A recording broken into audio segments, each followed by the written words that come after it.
beat making and music production tutorials. Arkatech Beatz. I'm your main man, Juggernaut of Arkatech Beatz. Shout out to my partner, Mike Trauma D. We are multi-platinum music producers in hip-hop. And every night we get together, we do the live stream, music production live stream, beat making live stream, basically showing people how to use the MPC XSE, amongst other things. But yo, we're here tonight. If it's your first time here, make sure that you're like, comment, and subscribing. I load up some samples. And every night we get on and we try to, cook up on the samples that I find. And while I'm making the tracks, people ask me what I'm doing and I'm showing people what we're doing. Also, in between, I answer questions about the music business and music industry. So listen, we about to get into this. So I found this loop right here.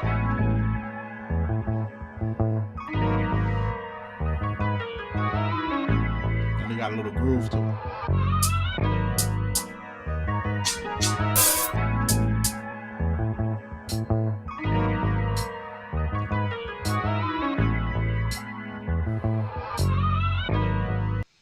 Let's lay that down. Got a 4-bar loop.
Shout out to everybody that's in the live. Shout out to everybody that's liking the live, sharing the live.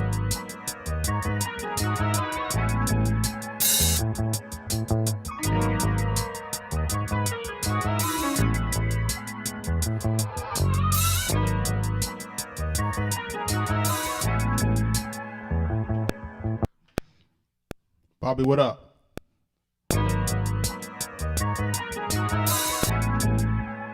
Shout out again.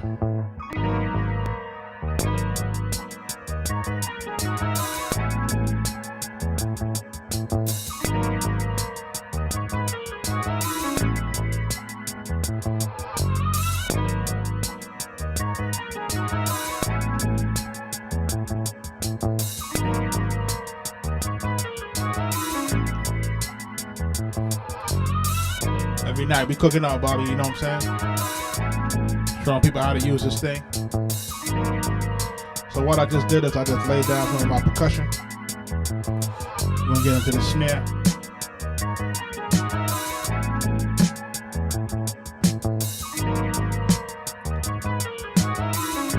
We're gonna tune it up a little bit.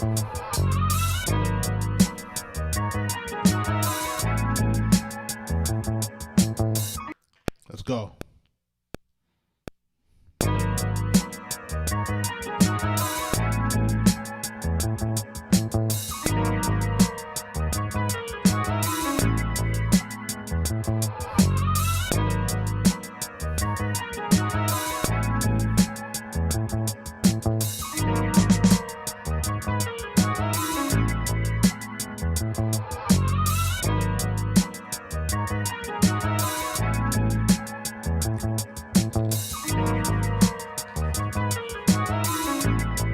Listen, if it's your first time here,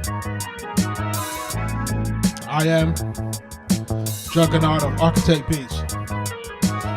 We are multi-platinum producers, Big Pun Nas, Prodigy Mobb Deep, Freddie Gibbs, Aha the Prince, Killer Mike, Jadakiss, The Game, Max B, Shorty Low. Rest in peace. Let's go.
Let's lay that down real quick.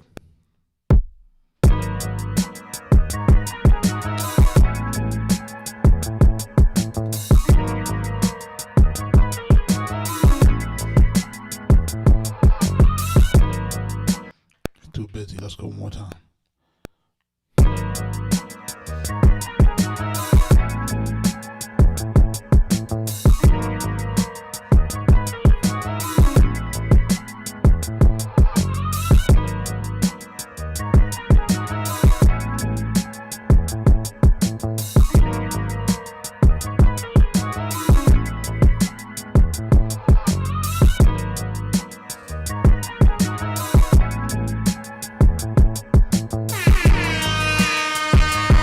Arkatech Beatz. Arkatech Beatz. Shout out to everybody that's sharing the live. Shout out to everybody that's following.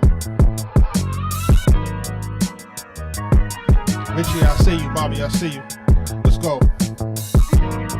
Yo, every night we get together around 9ish, cook up, show people how to use this MPC, and really answer questions about the music business. For all those folks trying to get in the game, gotta learn the game before you can get in the game, right? Let's go.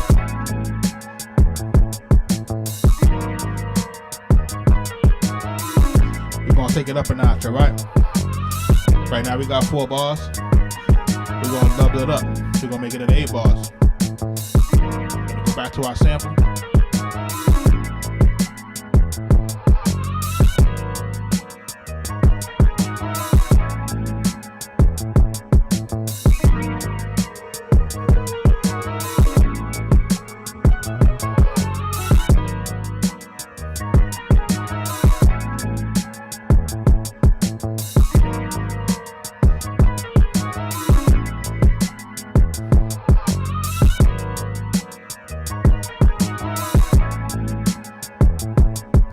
out to everybody that's sharing the live. Shout out to everybody that's liking the live.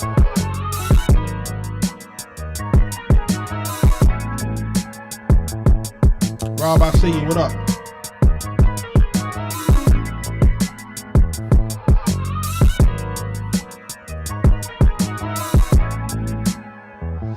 So right now, that's our main groove, but that's really the verse, right?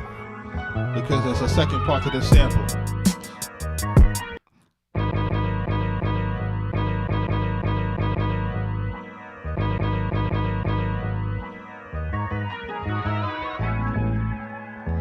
Shout out to everybody that's joining the live.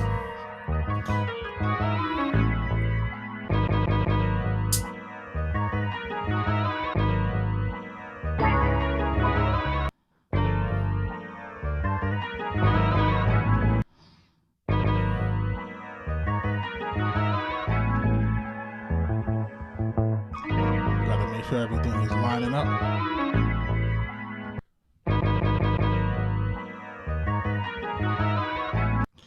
All right, so now what we want to do here is we want one sample to turn off the other sample because we got two samples, but we're going to trigger them at different points. So this is on pad D5.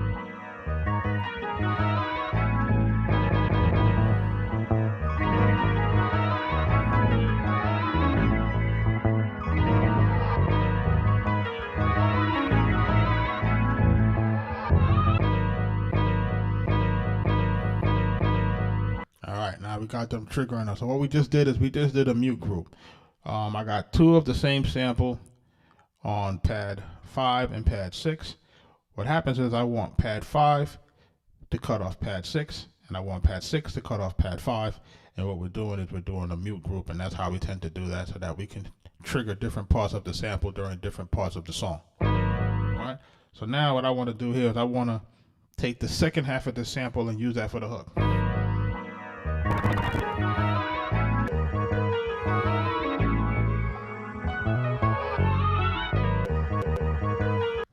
Right about there, and that's at about the 9-bar loop mark right there, right about there.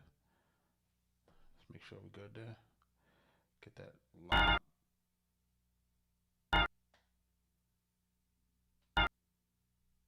All right, that should be it right there.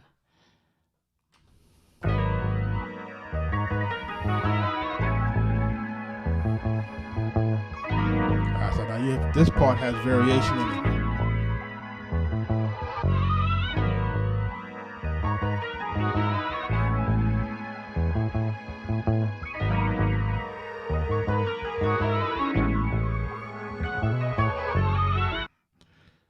Bobby's asking, he said he made beats, and he said they're in a group in Cleveland. They're brand new. You got to start putting stuff out, bro. That's the main advice. You got to start putting stuff out, start testing what the people gonna like. So you got to start putting out snippets, start putting out little pieces of music, just so people can kind of get a vibe and kind of get an idea of what you're working with. And you need to put music out so that you can get data. And a lot of folks don't seem to understand, like, yo, yeah, I wouldn't pay to advertise anything. Yeah, I wouldn't pay to advertise anything. What I would just continue to do is I would take the music that you got on Spotify, and what you have to start doing is making micro content out of the content that you have on Spotify. So say, for example, you got a song. You might want to take a piece of the hook, right, and then take the hook and turn the hook into a piece of content, or turn part of the verse into a piece of content. And you're going to take each piece of the song, 15 seconds, 12 seconds, 30 seconds, 45 seconds. You're going to take those pieces and you're going to keep putting them out in the song in different variations, different places, playground, car, here, there, and places. And you're trying to see if the song got any traction, if people liking the record. If you've done all of that and you're still not getting no traction, you got to try another record. It's not up to me to tell you if it's whack. The people got to tell you if it's whack.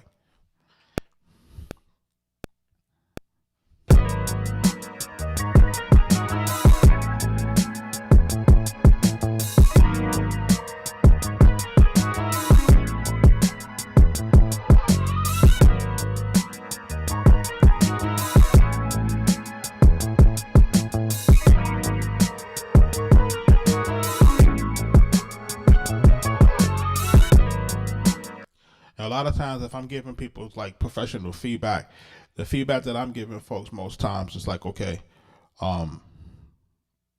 if what's up with your mix? What's happening with your song structure? What's going on with your melodies? Like, to make sure that what you have something that's commercially viable, right? So the feedback that we like to provide is stuff that's like A&R level, A&R development level, right? Because while we are producers, we're also A&R. So me and my partner Mike Trauma D, we were A&Rs for the infamous Loud Records. So if you know what Loud Records is all your Big Pun, your Not Mobb Deep, your Wu-Tang Clan. Like during that era where we're going against like Def Jam and DMX, it's Loud Records and you got Loud Records and you got Def Jam. So we was like the second biggest record label in the New York area for the predominantly during the 90s, early 2000s. So what we learned there is we really learned how to make records, make albums, how to develop talent. So a lot of times if we're giving feedback, we get feedback from that type of level, right? But again, when you're talking about today's time and social media, you want to just make sure that you're testing out you want to test out your product, And what I realized for a lot of artists and a lot of producers is you're just not putting out enough music. You're not putting out enough content. Guys put out something and what they expect is virality to happen instantaneously. Like a lot of that stuff is fool's gold. People try to tell you that stuff, but it's not really telling you the truth. Like how many joints did they put out before it went viral, right? Or if it just gets put out, 9 times out of 10, if somebody just puts something out and it goes quote unquote viral, they lying. They either put a whole bunch of money behind it or the industry plans.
Some strings into this because you hear it in the hook, so we're going to add that in, and we're going to add in some more sounds as we go along. So for right now, we're going to add in some natural tremolo strings. I want to go back to the sample. I want to make sure that I have the right key. This is G sharp minor.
Let's lay that down. Ready?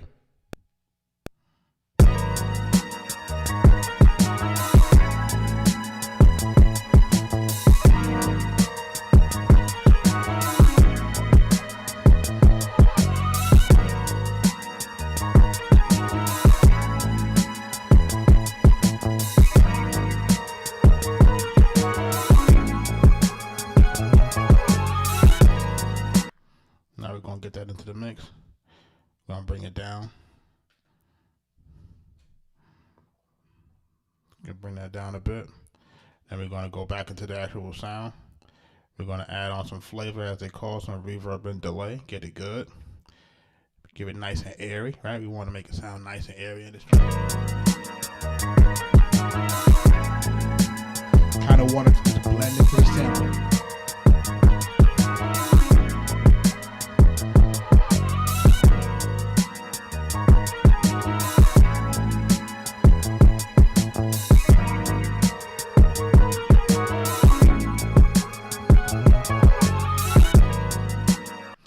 What we're going to also do now is we want to try to take this, clean it up as far as the arrangement. If you're looking at my arrangement, you can see that I got everything going to the grid, so it looked like it quantized pretty good. All right. What I want to do here is I want to select it all. I want to copy it. I'm going to move this one down. I'm going to move it down from C5 octave into the C4 octave. And then what I'm going to do is I'm going to copy back what I had, and now what we have is we have it doing 2 octaves playing at the same time. Listen to it now.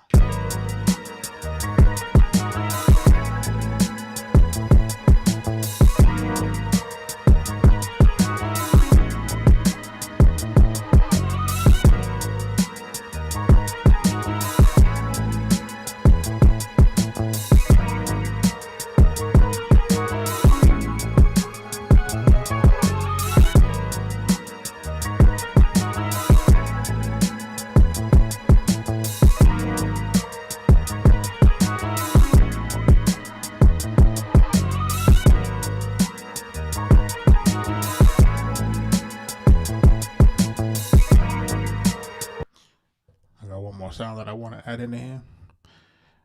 I think I want to add in a guitar. Well, 2 guitars rather.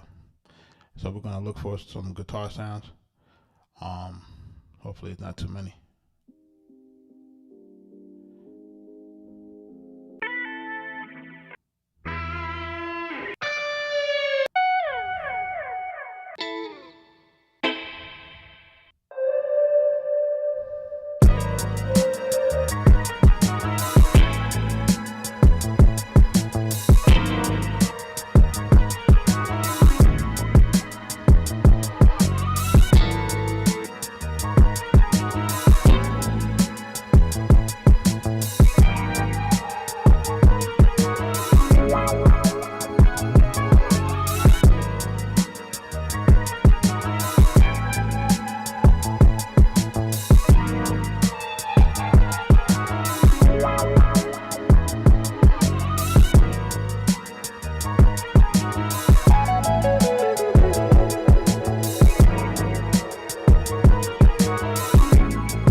I got now is I got two guitar sounds, right? One is going to be the wah sound, right? And then the other one's going to be the... Can't beat that. You know how that goes. So that's going to be real good accents inside here. We're going to get those in, right?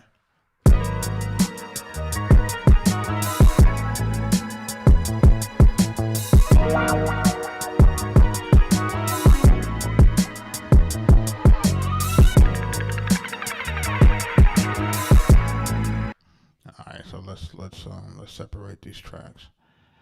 We want to do this one's going to be guitar. Whoa. Let's make sure we got this right here. Okay, and this one's going to be guitar 1.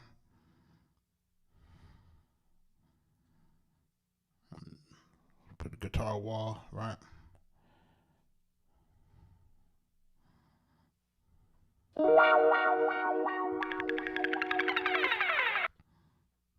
And then this next one is going to be the guitar fall or trick or whatever you want to call that.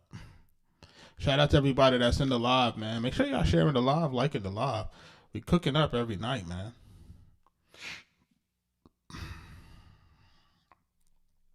Showing people how to use this MPC, man. You know? And then answering questions about the music business, how to get in, so forth, so on. Shout out to everybody. Your Trap Masters, I see you.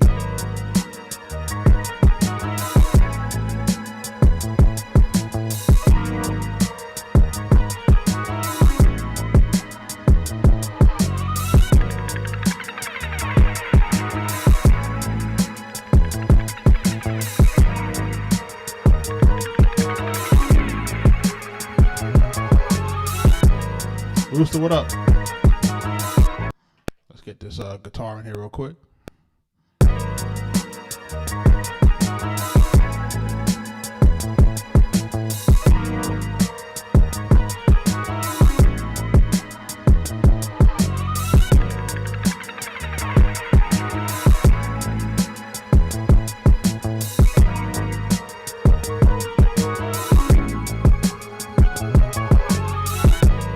Richard, what up? Damager is asking, how should I go about getting placements? I feel like social media is washed over and saturated.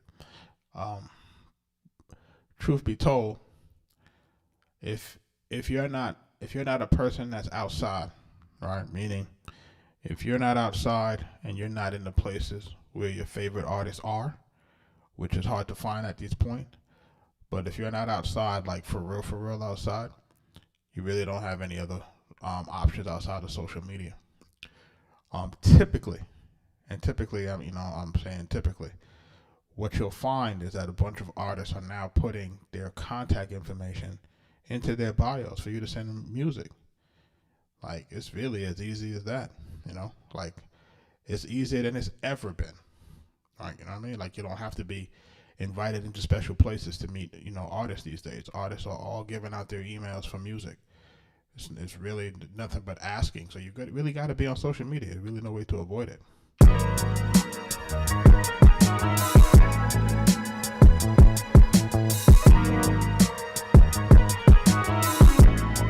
And the reason why you have to use social media is that if you don't have a good social media page, no one's going to take you serious as a professional. So say, for example, I go to your social media page, you say you're a producer and all you got is pictures of your girlfriend. That don't work. You know what I mean? Use your social media what it's intended to be used for. It's a tool to promote you and your brand. That's what social media is for. People have to get out of the use of social media for personal use, right? If you want to be honest, people should not really use social media for personal use at all, because if you're a person that's in the private sector, your social media is going to be looked at to determine whether or not you're employable, right? So you won't want to even leave a large social media footprint for personal business. You don't want to be on there with your kids and your family and your dances and all of that stuff. All that stuff is what people can use against you to determine what type of character you are. So just a little tidbit, man.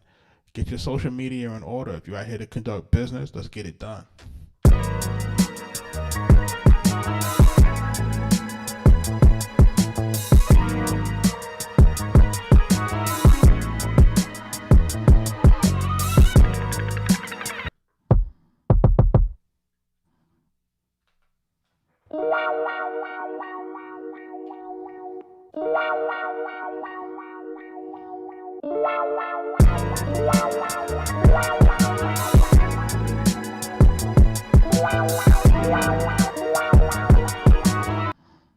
Alright, let's get the sound in here.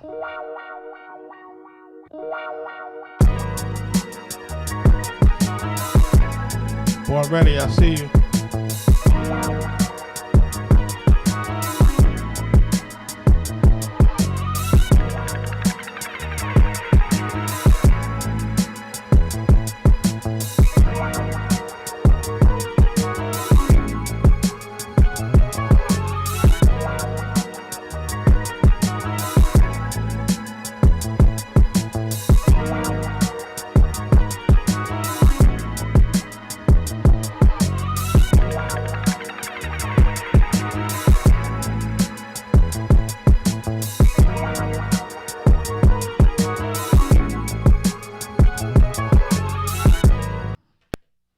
Get this in real quick.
Do I have tips of making better drum patterns? The main thing that I would suggest to make better drum patterns is to basically practice your favorite drum patterns.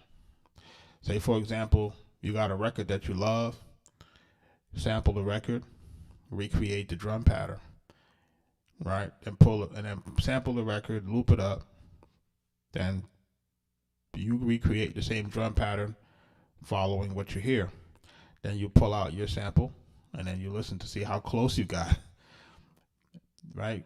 You kind of gotta deconstruct what you're hearing. And it's not really because you want to copy what's happening, but in order for you to do something different, you have to have the understanding and the mechanics of what people are doing to begin with.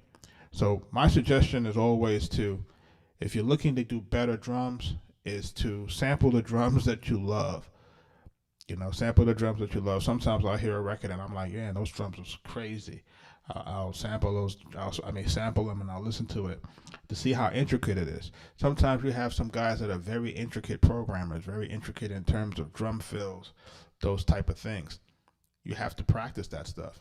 You know, you have to kind of look at what they're doing and deconstruct it in order for you to understand what it's going to be, what it's doing. And then you have to decide if that's going to work for your music, right? So it's something that you have to kind of look into.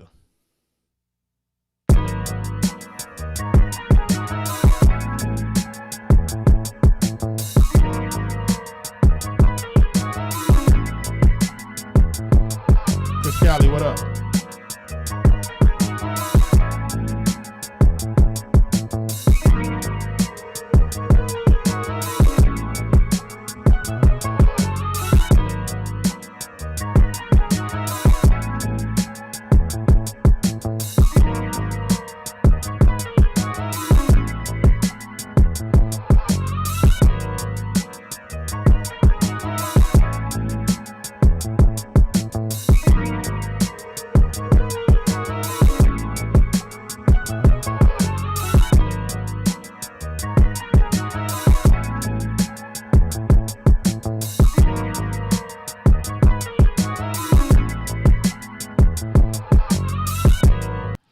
Listen, I would say when it comes to AI generated music, you have to kind of you have to tread lightly, man, because they haven't decided if that stuff is going to be able to be copyrighted, right?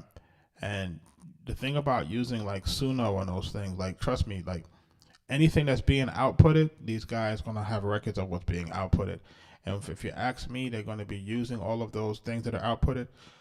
Once they say that they're able to copyright them, I would see Suno, sending all of those things into be copywritten at one time, and it's going to be holding people against the fire. So if you're going to use AI to generate anything, I will use it as something to do as a idea, and then you have to take it and you have to make it into your own.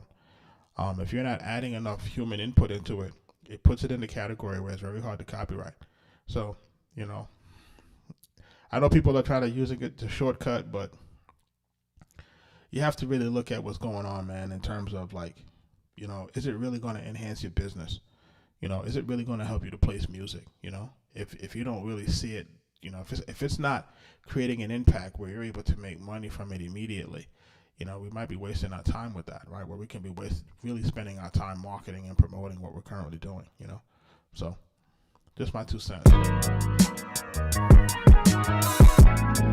So what we got so far is we got a verse and we got a hook. So listen to our hook versus our verse.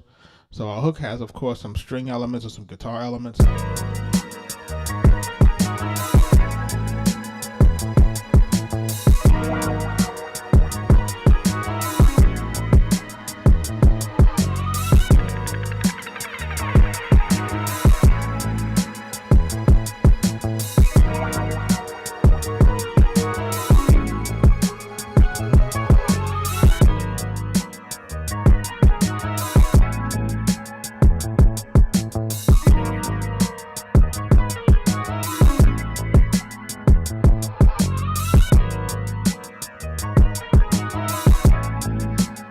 Chad, I need a name for the beat.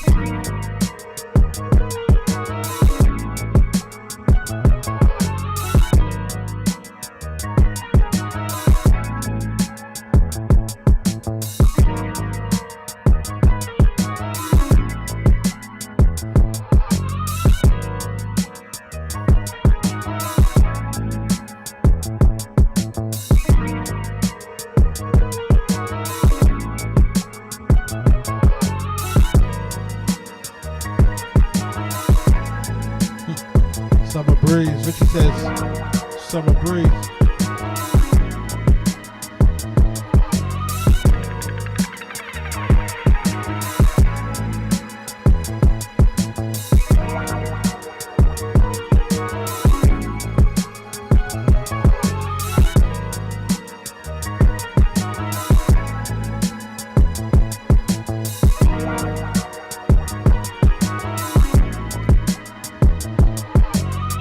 Rich Harmon says anticipation.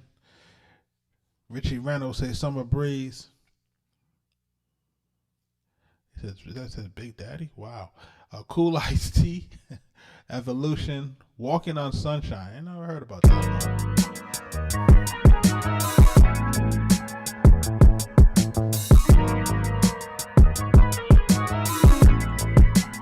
one. Everybody in the live, man, tell me where y'all from, man. What city y'all representing?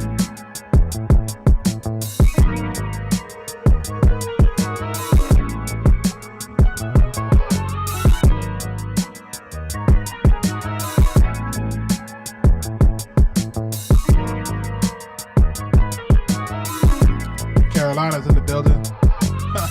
Bronx 718. California in the building. Nashville, Tennessee. Bronx 718 is hometown for me.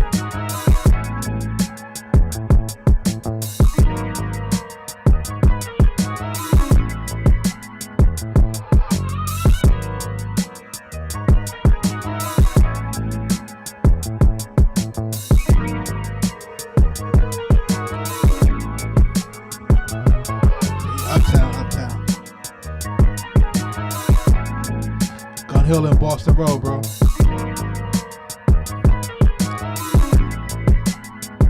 Got there about a 5 Train by Nick's Pizza.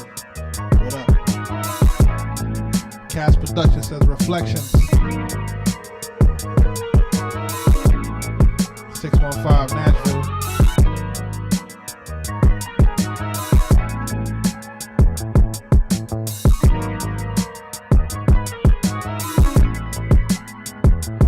The Eden Wall.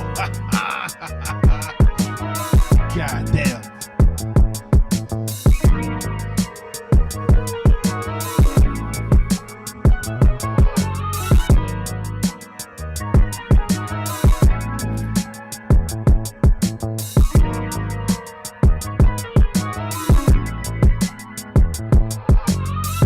Not for nothing, when people talk about my old neighborhood, it gives me PTSD, man.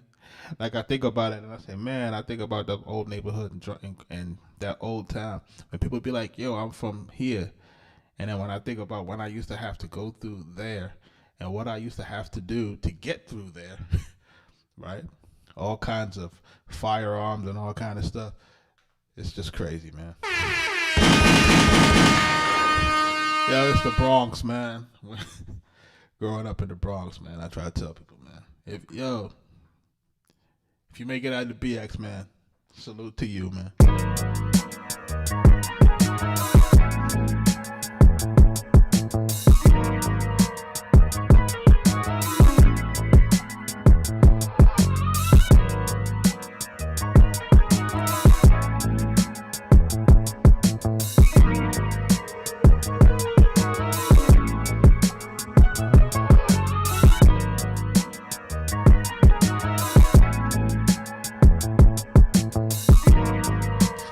Listen, if it's y'all first time here, I am juggernaut of multi-platinum production team. Arkatech Beatz. Arkatech Beatz. Big Pun Nas, Jadakiss. Prodigy Mob D. Raekwon the Chef. RZA, Killer Mike. Freddie Gibbs. Max B. Why you do that? I thought I told you before. Hey, this will be good on Max.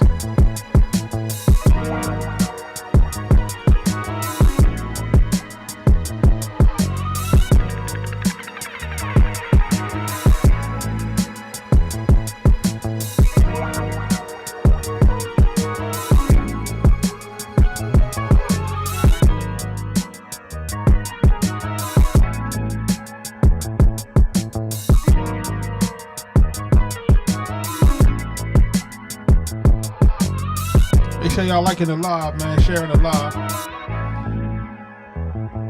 We're taking questions, man. We're answering questions, music business related questions, music industry related questions, questions as it relates to marketing, social media marketing, e-commerce. You ask it, I will answer. You're not too young, you're not too old to get into this music business. They try to tell you that the music business is dead. They lying. They lying. That's why they buying up the catalogs. Because they lying. They know that new technology is about to emerge. And that's why they buying up the catalog. You always have to watch where the money go. Peace from Wyoming, man.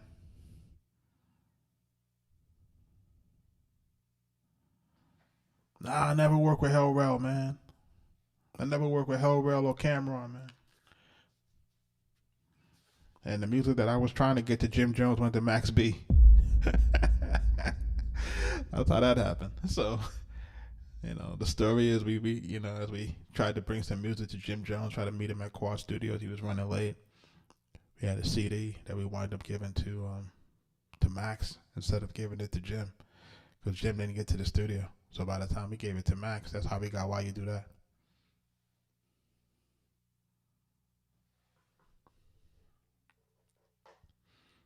Max B will be home November 9th.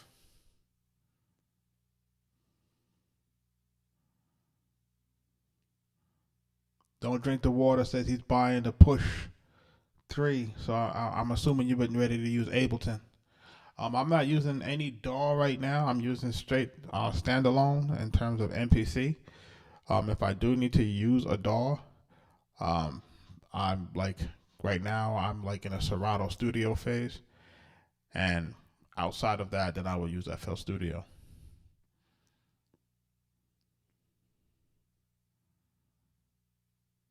He said Uptown Wakefield. Shout out to the new subscribers.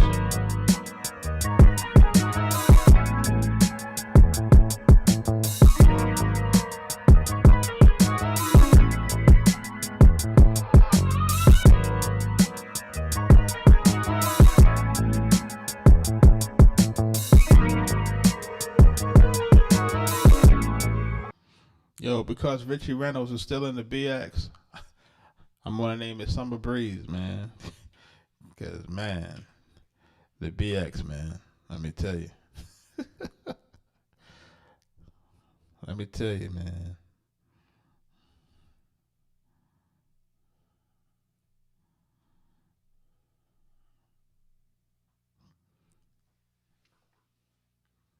I remember them days having to, like, you know, go into, like Soundview projects or, like Etowah projects, or going into Eastchester projects, Hillside projects. Like, you know, I have to be in all of those places. And this is when I was running around as like trying to rap, you know what I mean, before I started producing. And I was running into all of these different neighborhoods trying to find producers, and, you know, running all over the place. And, you know, had to kind of strong arm my way through certain places, like, you know what I mean, like yo, what up? What's up with the beats? Guys acting funny with the beats. Guys wouldn't give up the beats, you know. So then he had to get aggressive, you know, and it's just like, it's just the Bronx, man. I just tell people it's the Bronx. Don't hold me to anything. You're just a product of your environment, you know. So after I kind of got fed up running around trying to get guys to get the music, whatever, I just said, you know, I'm gonna just go buy my own equipment, put some bread together, the help of my siblings, put some bread together, start buying equipment, and had to start making those beats myself. After a while, the beats started sounding much better than the raps. I said, okay, maybe I'm doing this wrong. And then, you know, the rest is history. So I got a verse here and I got a hook. So what I'm going to do is I'm going to take this hook now. I'm going to copy this hook into another sequence, and I'm going to add my producer tag in the beginning of this. So I'm going to call this the intro hook.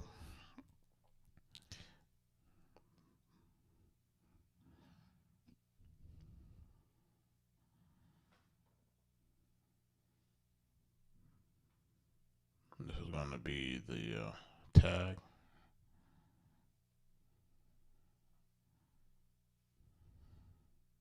Arkatech Beatz.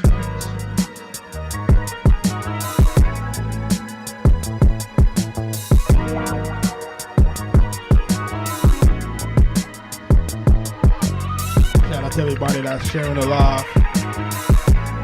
Shout out to everybody that's liking the live. Arkatech Beatz.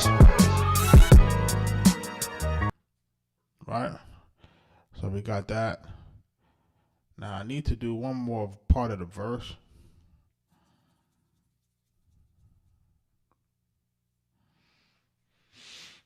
Let me think this through here.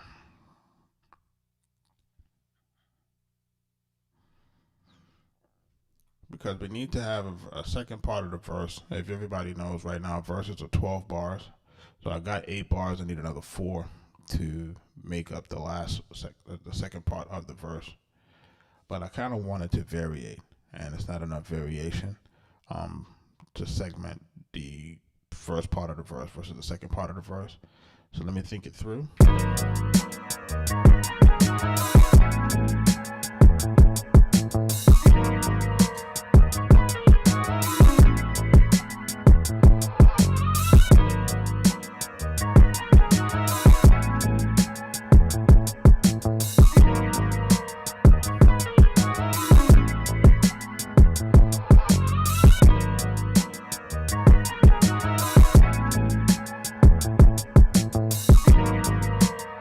I know what to do. I got it. So what I'm gonna do, I'm gonna make this the first part of the hook, the first part of the verse, and then make the other one the second part of the verse. Because this one goes on for 8 bars, so I know what to do now. I got it. Alright, so now let's put this into song mode, right? We're calling this one Summer Breeze for my Bronx native.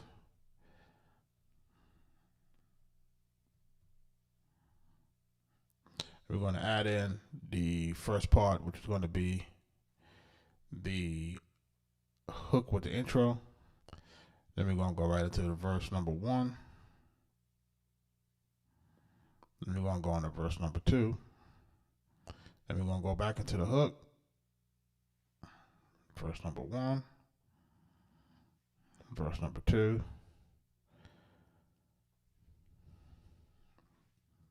Back to the hook. And then back to the verse. Verse number 1. Let's get some effects on this.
That sounds pretty good. Do the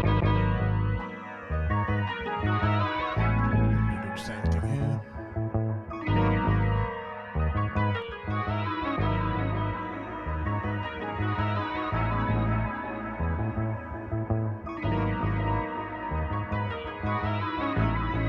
Added in some delay.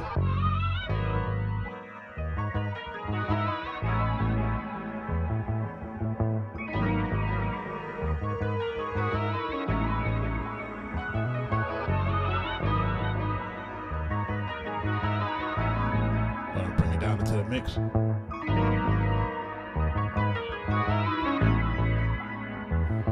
Let's go.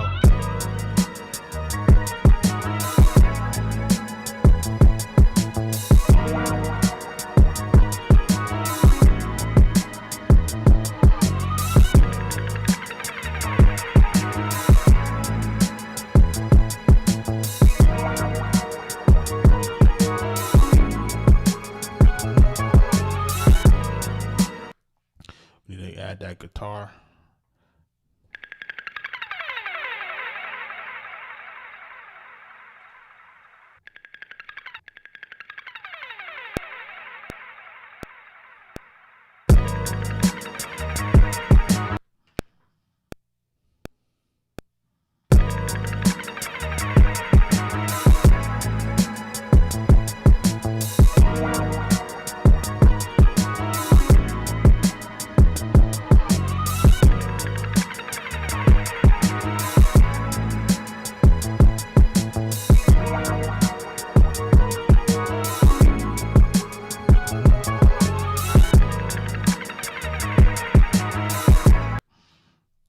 Right there, bring it down just a little bit more into the mix. All right, now we're gonna go into our verse, and we want to add this right at the top of the verse.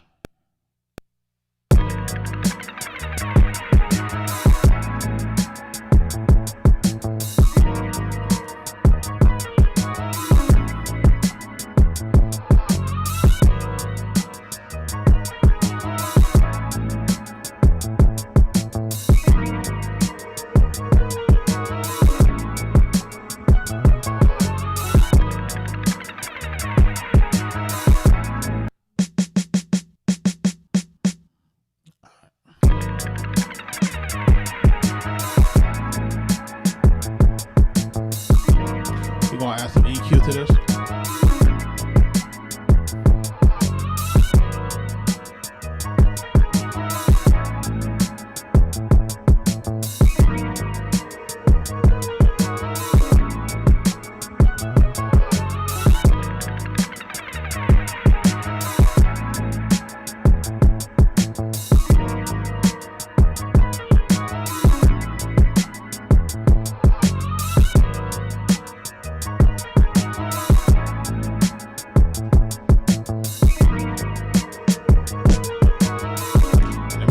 Reverb to it.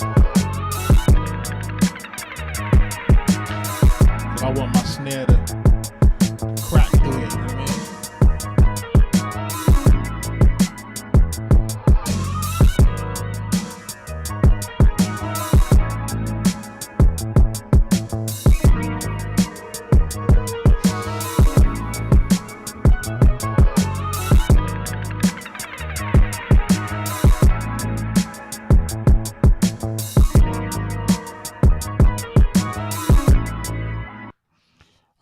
So now let's go back into song mode. Let's save this.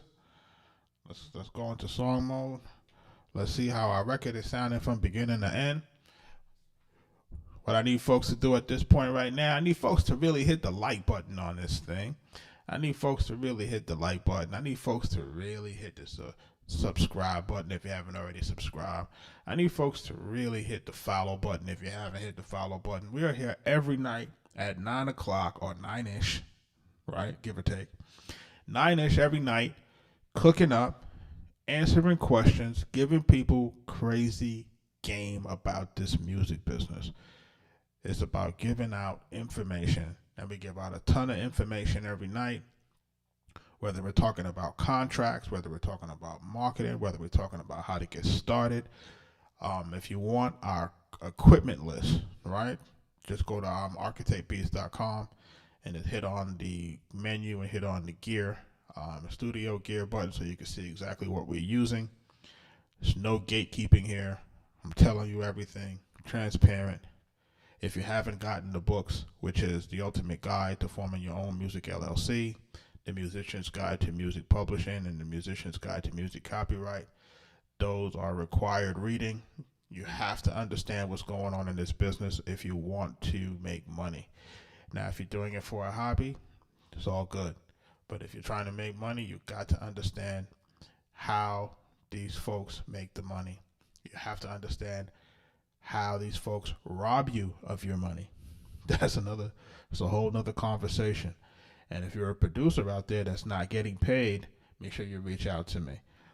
We have formed a coalition of producers, and we're finding a way to fight back with a lot of these labels. So if you're a producer, especially a legacy producer who has music that's gone gold, platinum, multi-platinum, and you're not getting any money, make sure you're checking with me. You know what I mean? Because there's money out there. You just got to know the process to collect it. So let's go. We're going to start this with the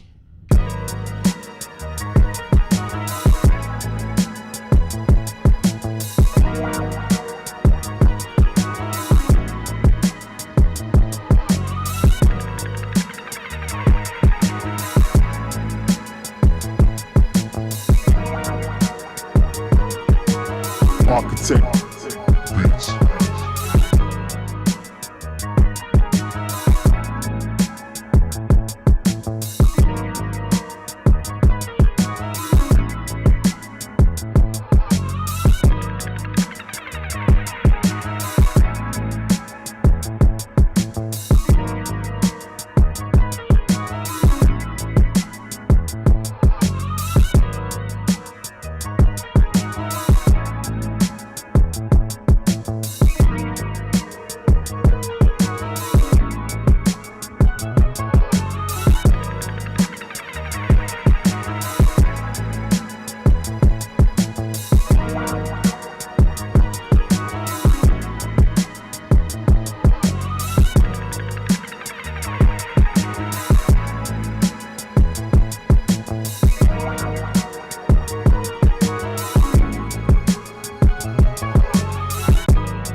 got that last part.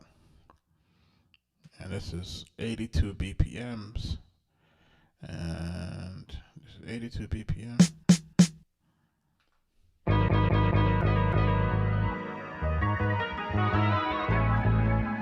82 BPMs, and this is G sharp minor. 82 BPMs, G sharp minor, and okay.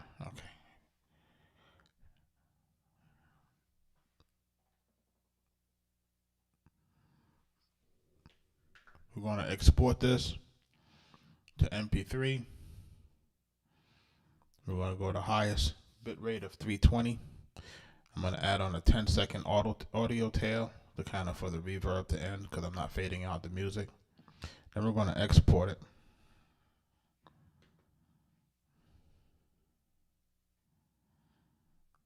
You're going to name it Summer Breeze by Arkatech Beatz.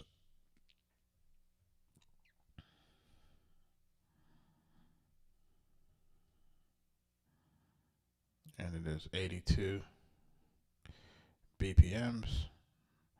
And the reason why you're putting your BPM in it is because sometimes, depending on who's getting the music, you don't want the engineer to have any issues. And I think we're good here. And we're going to save it. And we're going to wait for it to export the song. And while it's doing that, hey, I'm here to answer any more questions.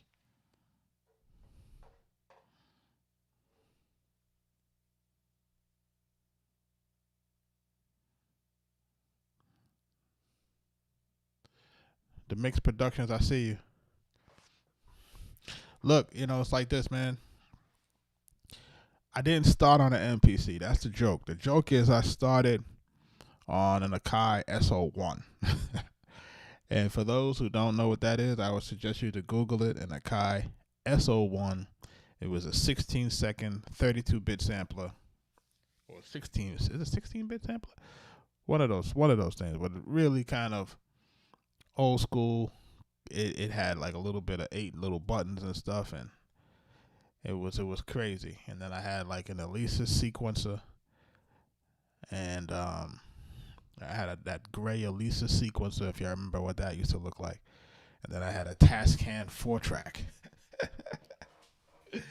A cassette 4-track, man. And then I used to run it through the aux of a radio.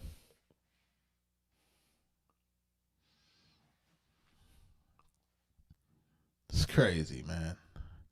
And then I got my money up. Rest in peace to my sister. My sister bought me that first sampler.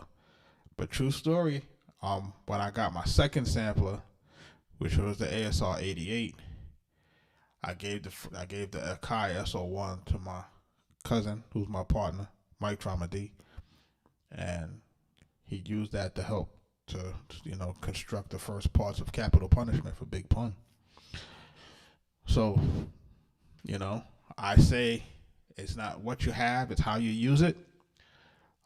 We took the first parts of Capital Punishment was kind of developed in that Akai SO1. Then I transferred it into the ASR 88.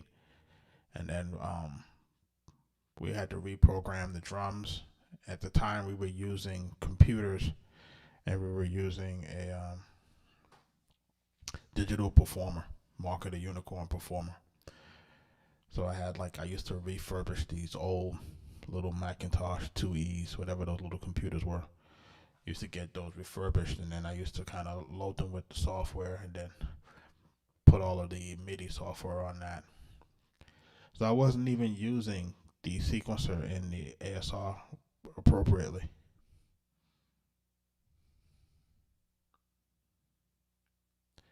I didn't use that much analog because as I was getting in, at the time that I was getting in, I started to buy I bought ADATs. I don't know if you guys remember that. I had a bunch of ADATs, and then I should have got DA88s, but I didn't use those. I used ADATs at the time, and I recorded on that. For Capital Punishment was recorded, not really. Well, it wasn't recorded on ADAT. we laid the music to ADAT because I couldn't get the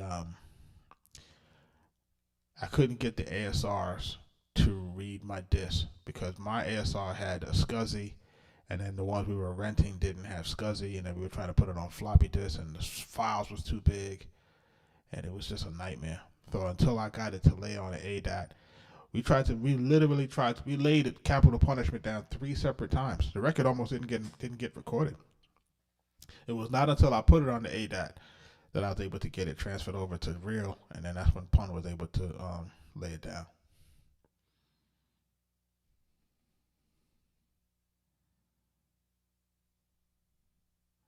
Yeah, man, I'm taking it back so far.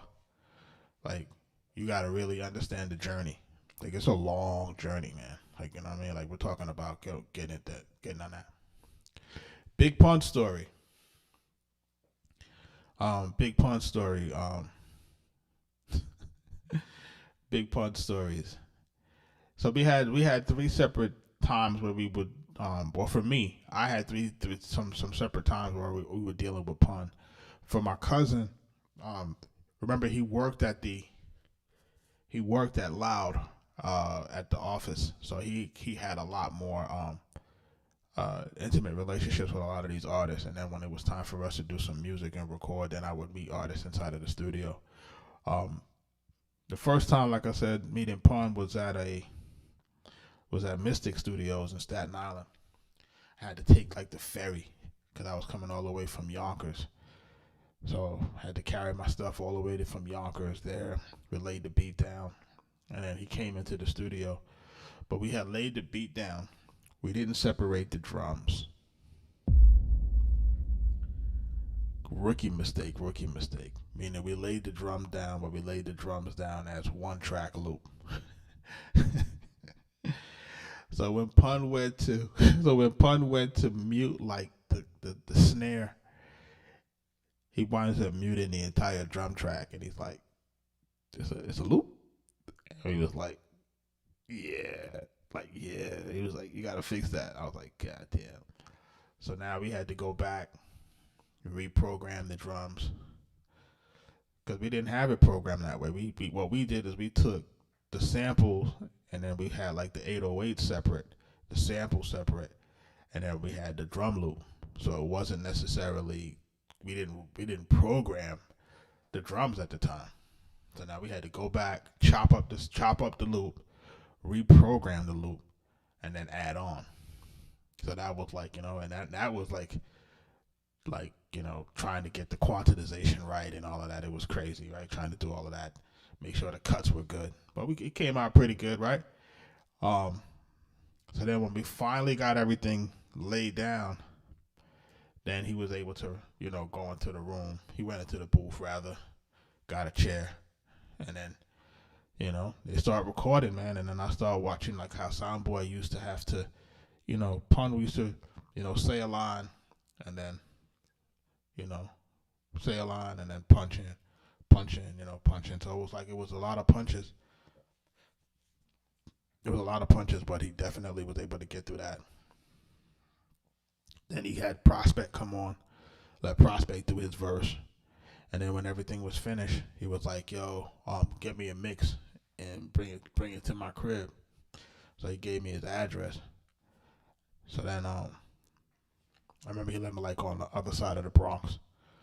And I kind of forget. I used to keep it. I actually had it was like a handwritten note with his signature on it.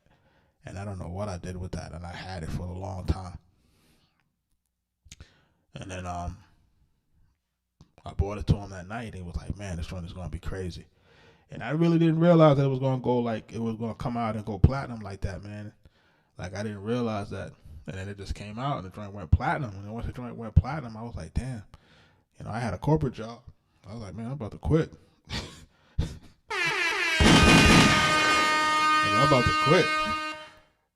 Then I had got after that, we had got a call from Ray, and Ray was like, "Yo, we're going to go to California, and we want to record out there. We want y'all to produce out there in California." So between Pun came out in April, Pun came out in April of '98. Ray wanted to start recording. So around like, give or take, like November of '98, he was like, "Yo, we out of here." I was like, "Man." By that time, this guy record had done 2 million copies. I'm like, I'm out. Quit my job, and that was it.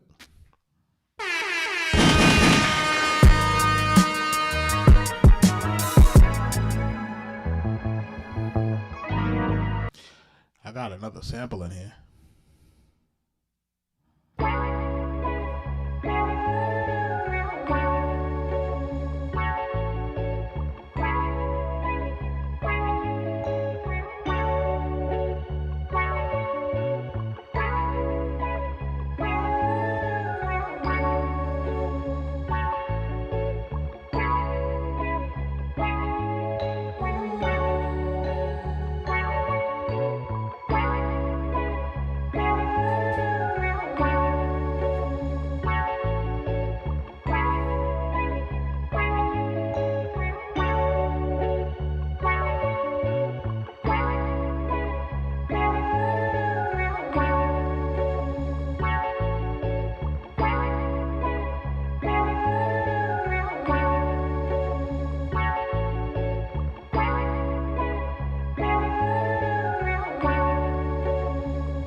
That one's crazy right there. Let's see what we can do with that. Shout out to everybody that's joining the live.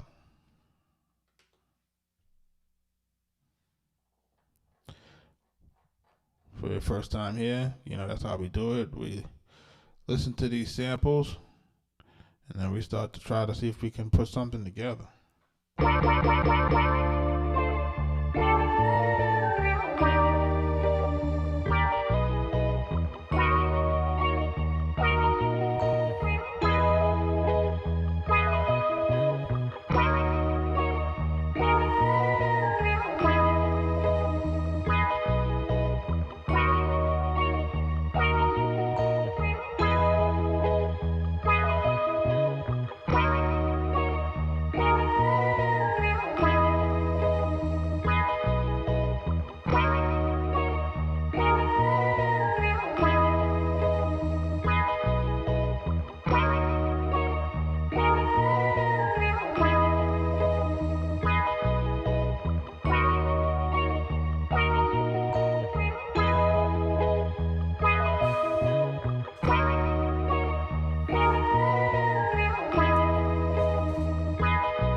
Let's loop that up.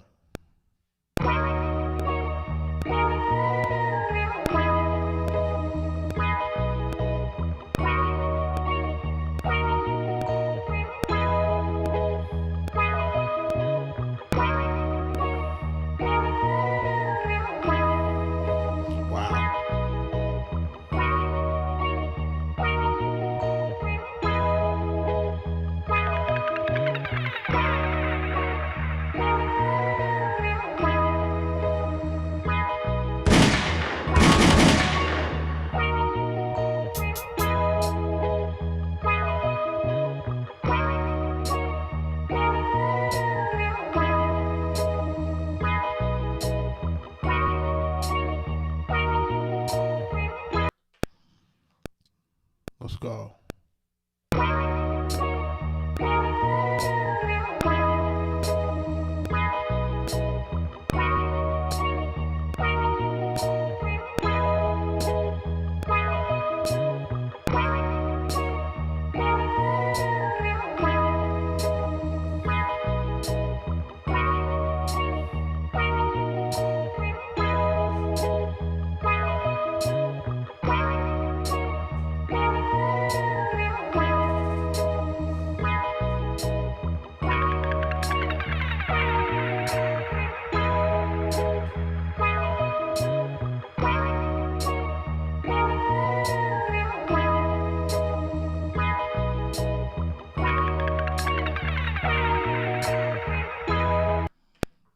Let's get that in.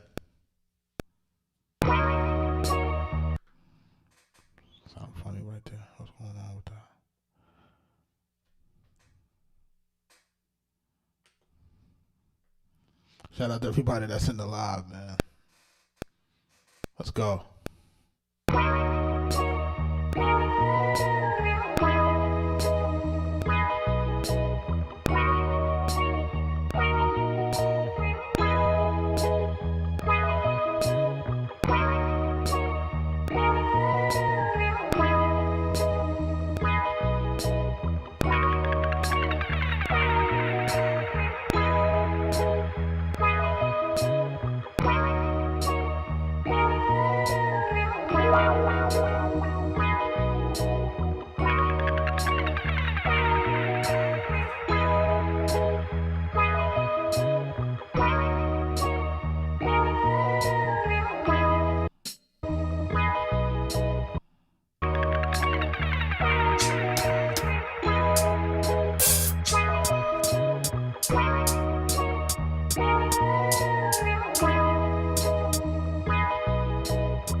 Let's go.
Here, what up?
everybody that's in the live.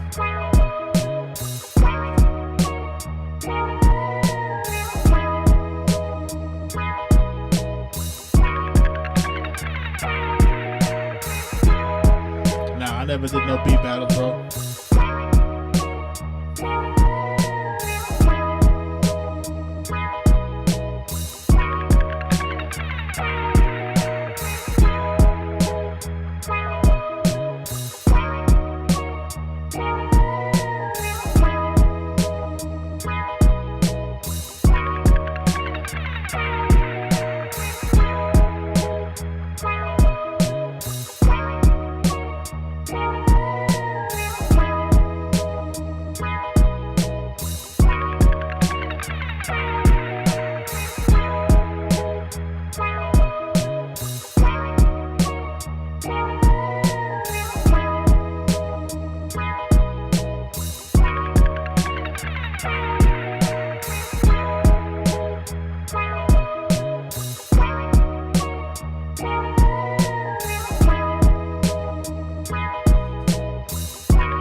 I need a name for this one.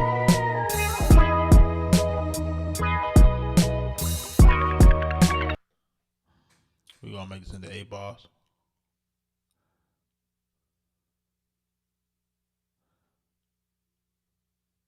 Yeah, I feel like that too. I feel like it need to be sped up a tad.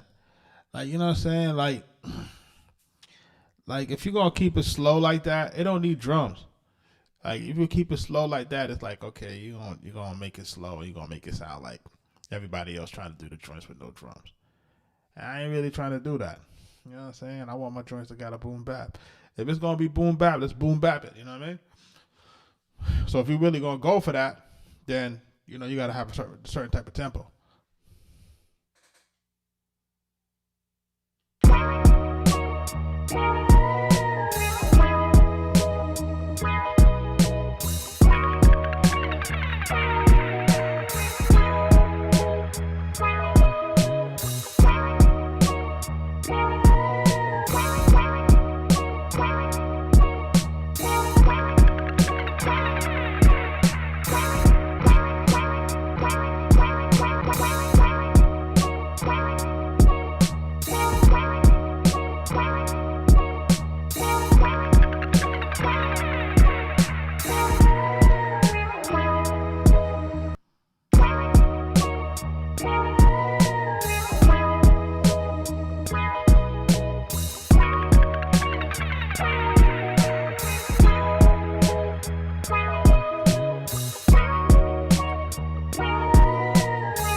Yo, Hero wants me to name this after after this old cognac liquor called what's that, Alizé? I don't know if y'all old enough to remember that.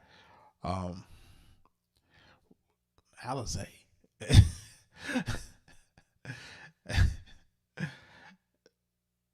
Alizé stains on my 40 belows. Yo, bro.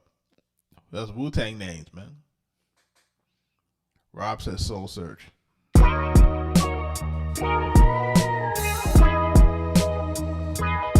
Ronnie said, you playing with my love. It's kind of ill right there. Hold on.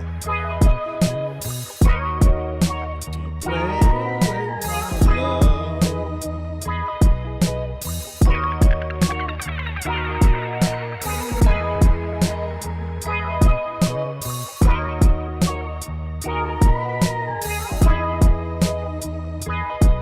Ronnie, I think you got one.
Y'all are funny, boy, I tell you. Y'all are funny, man. I swear. Listen, you know what happens when you be out here singing on the internet, man. You become, when they gonna call you, be clip farming. They clip farm you in a heartbeat. You be out here clip farmed. You be like, damn, son. They got you, son.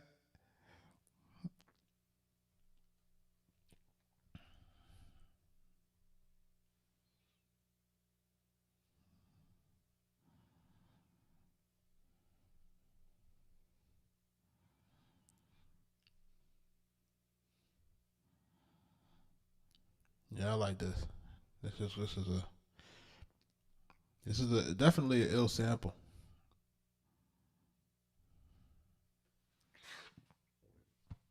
Pardon me.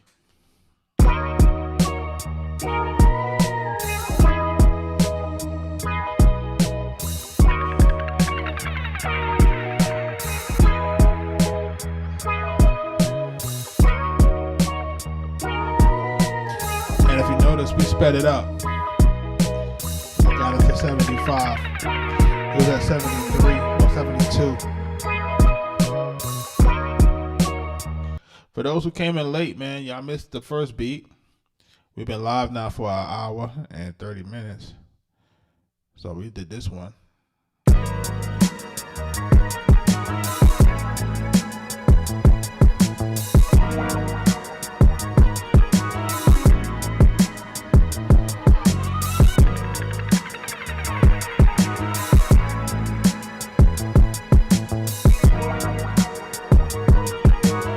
Arkatech Beatz.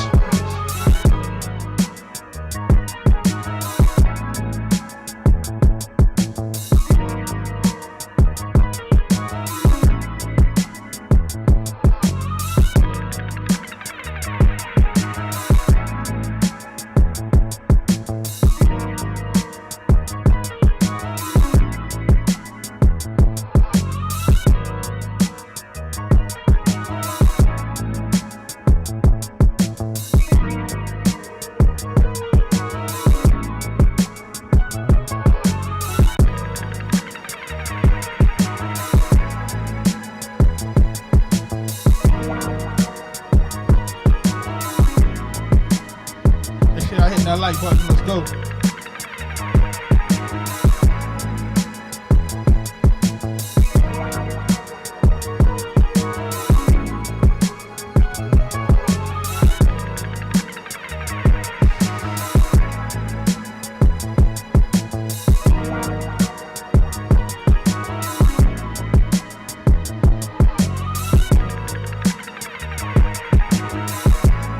This one was called Summer Breeze.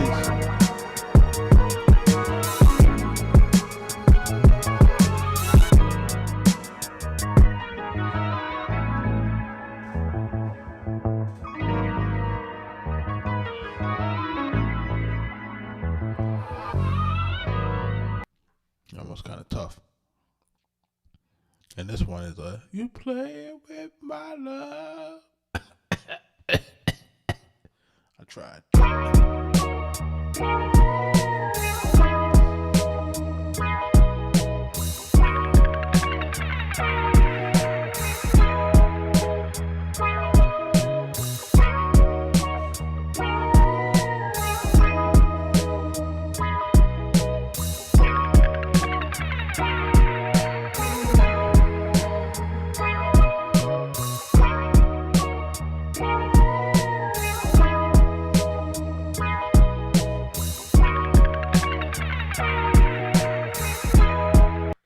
So,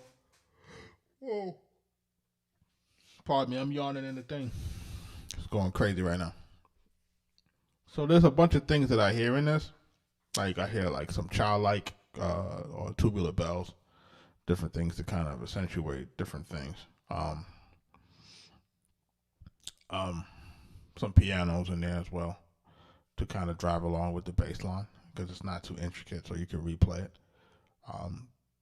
It's a few things, but I'm gonna have to revisit it in the AM when my brain is not fried. But y'all, again, man, we in the lives, man. We've been here. This is day 38. 38 days of live streaming. I didn't know I had it in me. I didn't know I could do that for 38 days. Almost. You hear it sped up, half slice. Yeah, we sped it up a little bit. You know what I mean? I'm still gonna play with it. It's kind of like just laying down an idea, and then really just trying to get an idea of what feels good. And what's gonna kind of work the way it works. Damage your look, man. Like I was saying, just get started, man. Like I think what happens is that I think we're overcomplicated. The truth of the matter is that in order to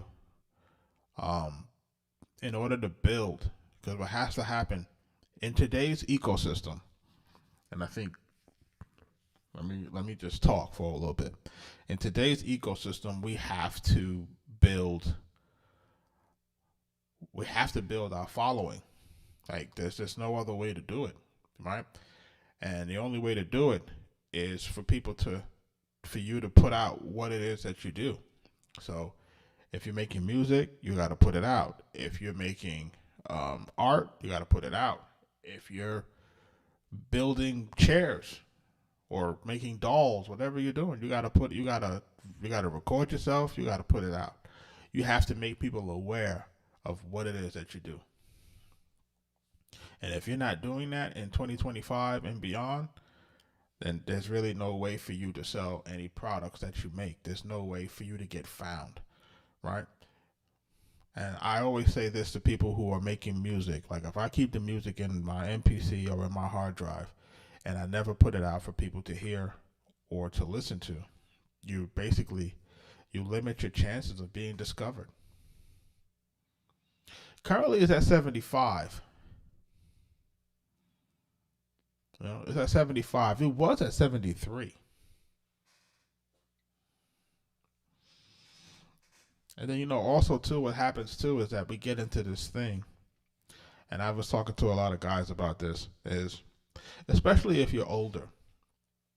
Because if you're older and if you come from if you're like an 80s baby, let's just say, I'm not going to go further than that. If you're an 80s, late 80s, right, baby, there was a different standard in terms of being an entertainer. And we're used to that old standard. And the old standard is that only the best of the best got on, right? So just think about the era in which I'm raised. I'm raised in the era of Big, Pac, Snoop, Outkast, Jay-Z, Nas, Mobb Deep, right? Wu-Tang, right? Like that's the era. That's the era that we're raised in. Like the era Dr. Dre, like, you know what I'm saying? Like prime Death Row, like like this is the best of the best, right? So a lot of us that are coming from this era, we're afraid to put our music out because we're conditioned that only the best of the best of the best get heard. And in 2025, that's just not true anymore. It's not true anymore. This is the lovely thing about the internet is that you're open to the world, and that what it does is it gives you the ability to find your audience. But the question is, who's going to do it long enough and consistent enough for this algorithm to work to find the people that really rock with you? That's how it works. So are you willing to put in the work long enough for this thing to work and for it to find your ideal audience? Because the way these things are set up, it will find your audience. These people will find you. It just takes time. A lot of times people just give up too soon. People don't put enough work in. People feel like it's not happening. Listen, the time is going to pass either way. Like I really regret not getting online earlier. And when I say not getting online, meaning like I've been online, but not in this capacity. So I've always had social media accounts, but I never utilized them in this fashion. All right. So can you imagine what could have happened with yourself if you had done it sooner? But we can't do shoulda, coulda, woulda. We just got to get started now. You know, now is the time. And for anybody that's watching and listening, now is the time. There's no excuse.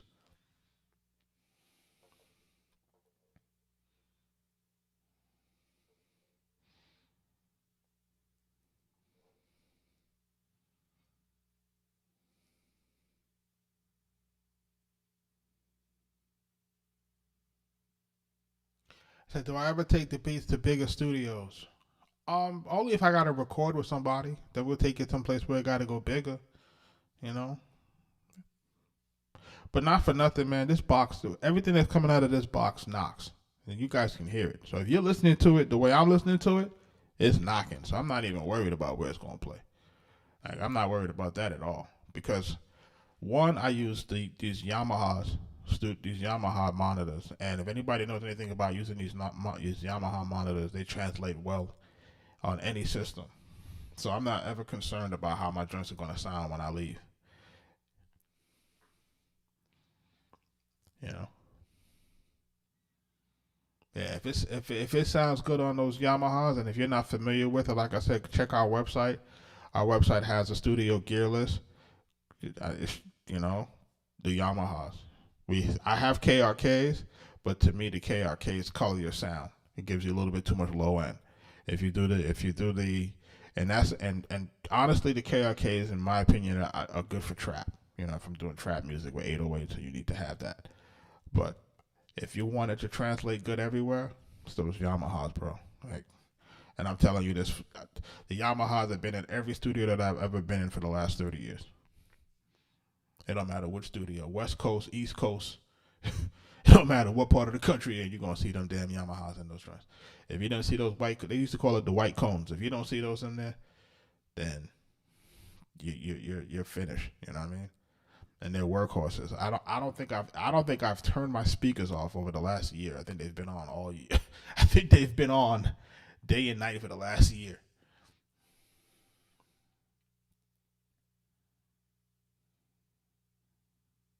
Yeah, if it sounds good on them, it's good everywhere, bro. Like it's good everywhere. You don't even have to have the best room acoustics. To be honest, like, you know, some monitors just translate well. You know, so the key is to find those. But I hope I answered your question, Rob. And the car test. The car test depends on what kind of car you drive. I drive German, so it always sounds good whatever I drive. So it's good.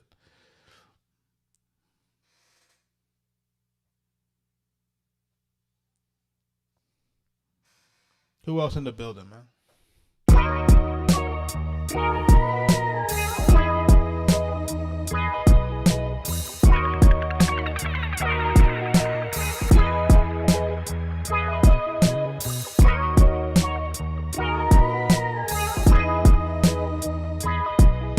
Now that's 78.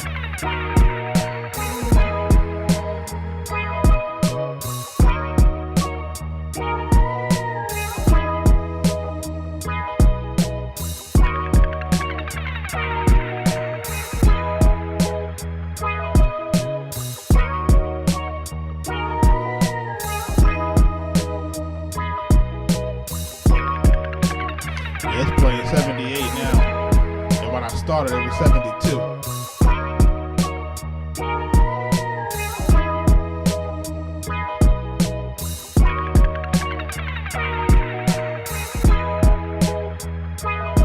Yeah, it sounds good here.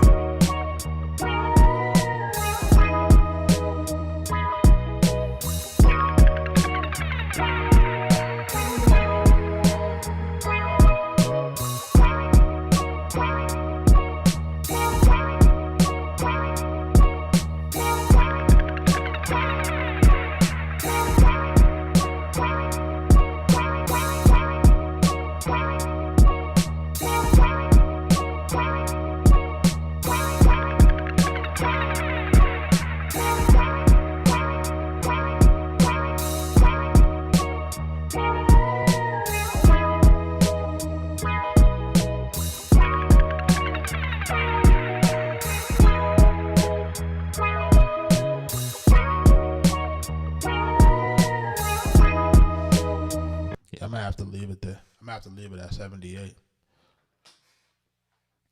Question: I know I got a few producers in here. How many artists do I have in the live? That's really what I'm looking for too. Like, listen, they got it. Like the artists are like, it's like, yo, I've never seen a situation where it's like, it's so easy to get on now, but it just takes work, and people are afraid of the work, and that's what I'm seeing. It's like, it's easy to build it up, but it's like, yo, you're afraid of people are afraid of the work, and they're afraid of the criticism. So, man, you're always going to have some trolls. Ain't nothing you could do about that. People always going to be in your comments trolling. There ain't nothing you could do about that. You got to develop thick skin.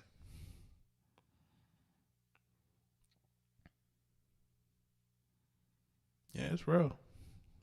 They're always, people are hating their comments, got something to say about everything people do. But look, there's so many people there's so many people that's not doing anything. You got to really you got to think about that. Like, look, like so many people not doing nothing. Yeah, fair holds. Henry says fair holds people back. It holds a lot of people back, man. Worried about this criticism from these imaginary people behind, like, what I'm saying? People be imaginary. People don't even post. People are afraid to post themselves. Like, what I'm saying? So I have a rule. I got a rule. Like, if I go to your profile and I don't see any pictures of yourself, then we're not replying to you.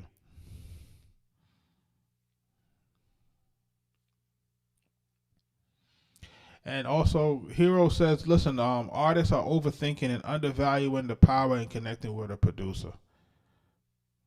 Like, listen, I believe that wholeheartedly. Like, people are not connecting with producers the right way. People are buying beats, but they're not connecting with producers.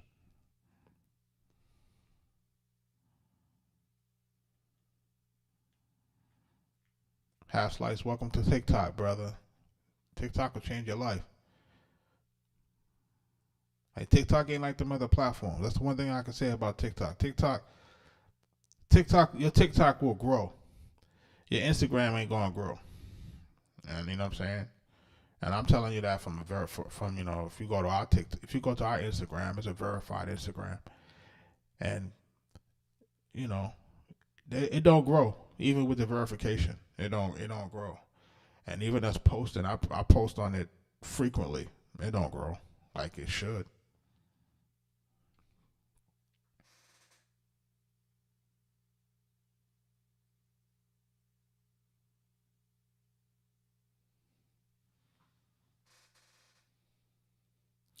Listen, man. Once I kind of got on TikTok, I realized that it was different. Because what happens is that people engage on TikTok. That too many artists want like beats nowadays. Yeah, it's because they don't know what else to look for. Remember what happened is that Drake had the game in such a chokehold. People didn't know how to be themselves. Like all the people tried to do is like if you listen to a lot of the artists over the last 15 years, it's like the best rendition of Drake. It's like, nah, you gotta do your own thing.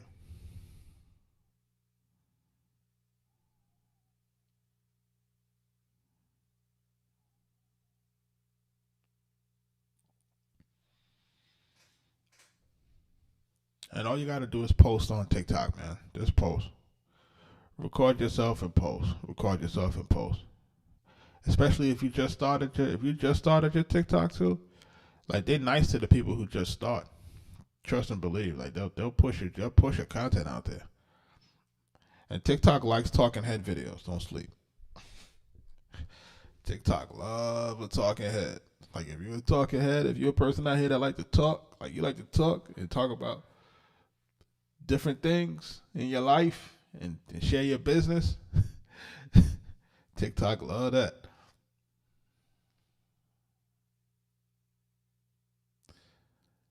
Yeah, like, you know what I mean?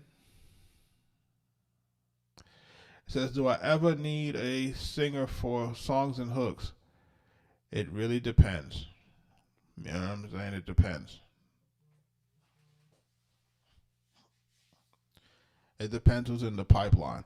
Like right now, I'm getting ready to do some work with another producer. We're gonna partner with him real quick, on some other stuff, and the need for that may arise.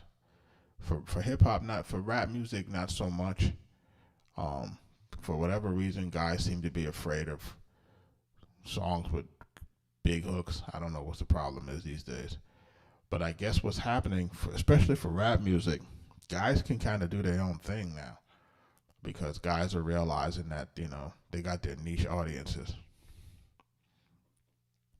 And that's what everybody should be looking to develop. Everybody should be looking to develop their audience, And it doesn't have to be a large audience. It just needs to be your audience. Your audience, you need to have your audience, you need to have your ecosystem outside of social media. So you have social media to promote, and then once it's promoted, you want them in your own ecosystem. And your own ecosystem is your own website, Patreon, whatever that may look like.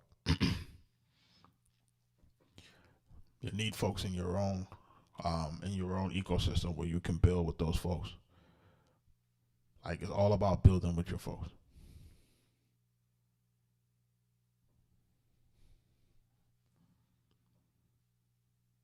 Like you're trying to really create a coalition of people, like-minded people, man.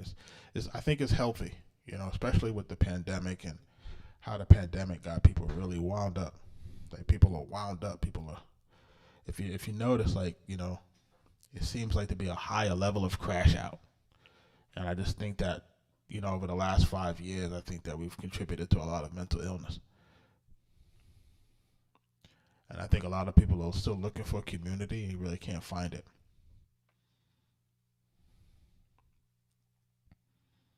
And I think really, in a nutshell, people really want to be around good, like-minded people, but it's just hard to find. Jedi, what's up, man?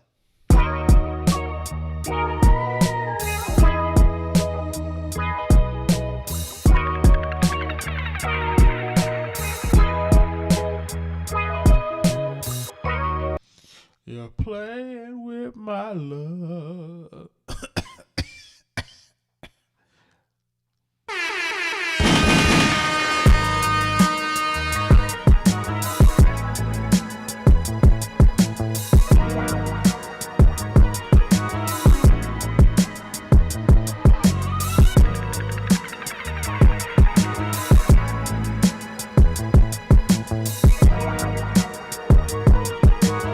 Arkatech Beatz.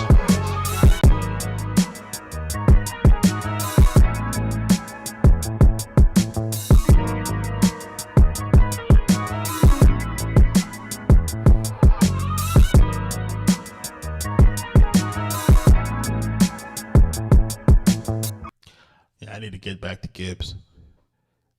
Like that's what it feel like. It feel like gangsta Gibbs to me. That's what I need.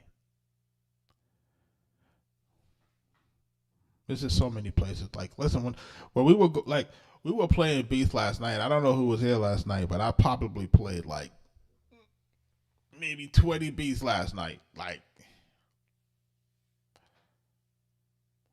it was all boom bap. All of them joints was boom bap last night, bro.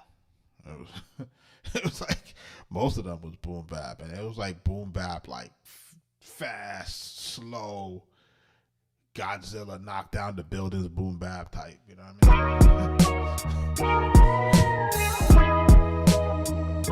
mean? And little R&B type joints. You know what I'm saying? Like, I just try to show the range, just so people can just see, like, okay, like, you're really not limited with these samples. I think sometimes people feel like because you're using samples, you're gonna only be limited to boom bap. That's just not the case. It's just not the case. You got to open up your mind and know what to look for. Rob on YouTube is asking, do you use real live instruments like bass, electric guitars, organs? Yeah, I use live instruments, like maybe like between like pianos and stuff like that. I would use those. But you know, as far as bass, electric guitars, I had a guy that I used to rock with. But it just depends, man. You know what I mean? Like, it really depends. And a lot of the reason why I'm not like using, like, let me be honest, and I'll be honest about it, right? This is the microwave society. Microwave society, everything has to be done very quickly. Things have to be able to come out immediately, so forth and so on. So what my job is to do, especially when me and Mike are working in tandem, my job is to make sure that we have the least amount of friction when it's time to release a song. When it's time to release a record, we don't want any friction. Meaning, I don't want to have to deal with, you know, do we have a split sheet from this session producer? Do we have this thing from this writer? Do we have to get this clearance from this royalty sample or this thing or that thing? I don't want to have to deal with that. I want to make sure that whatever we're creating, I'm able to either to license it very quickly, or if need be, to upgrade it to a selling aspect. That I need to be able to have that to move out quickly.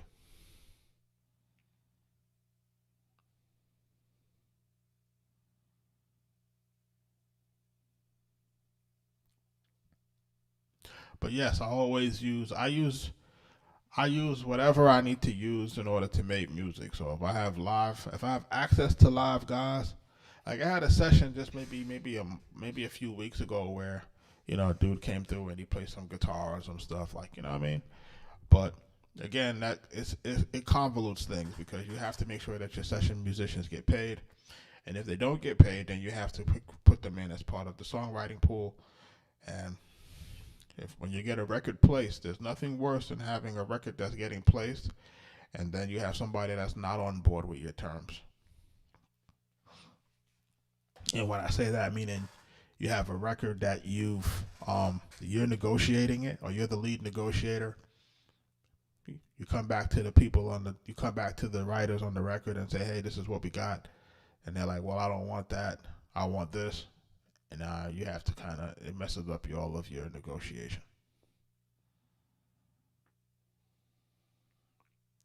Yeah, you know, the MPC I think it can use native instrument stuff now too. I don't know if it can use Contact, but I have to double check.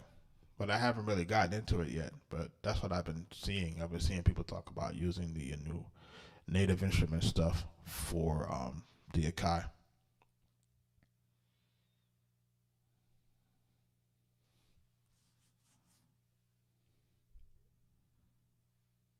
Rob, you got any other questions? Slice, you got any questions? Who else got any questions? I'm here to answer some questions before I jump off the live.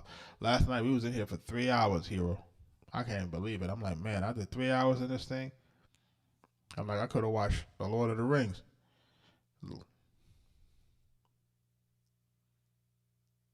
Harry Potter for 3 hours. You know what I'm saying? That's wild.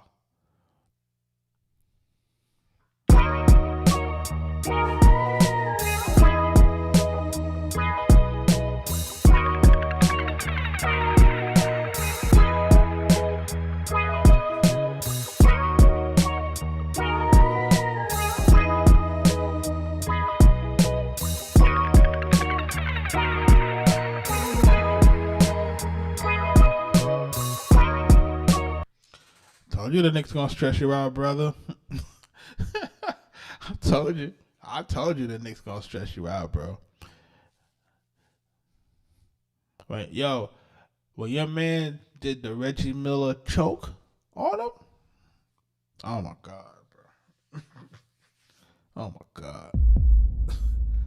Like, when your man did that, I was like, man, this series is over.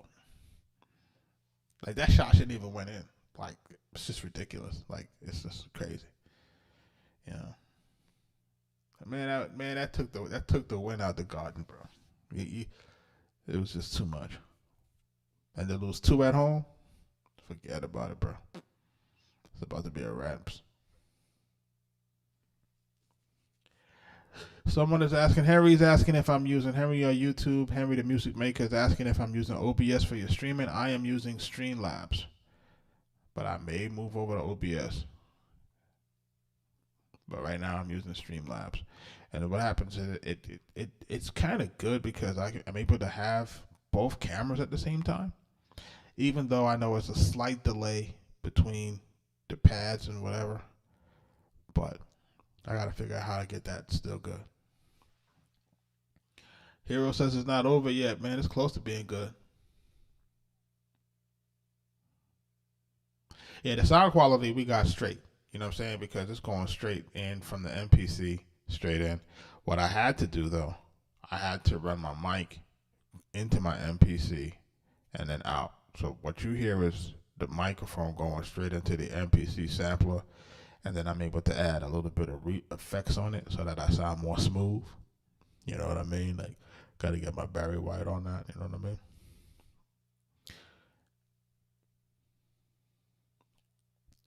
Yeah, it's a delay on that. And I think it's because there's 2 things happening. Because I have the camera up and it's kind of inverted, right? Because the camera is actually,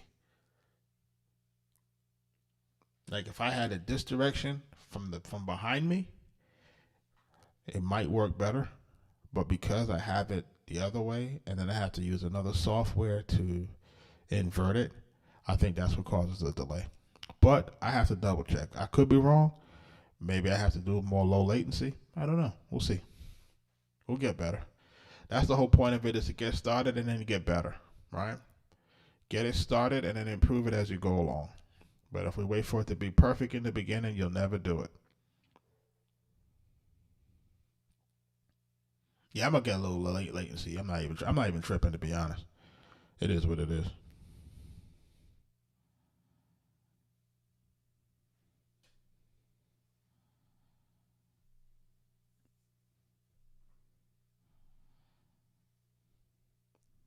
Let me see if I can play what we played. Let me see if I can play what we had last night.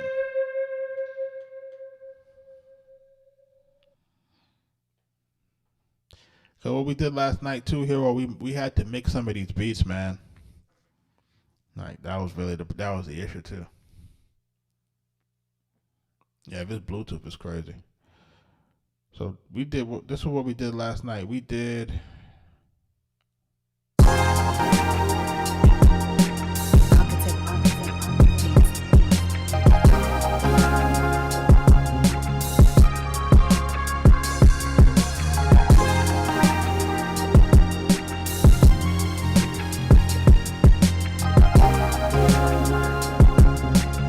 Arkatech Beatz. called Street Lights. So we did that last night. Hold on. Let me see if I could.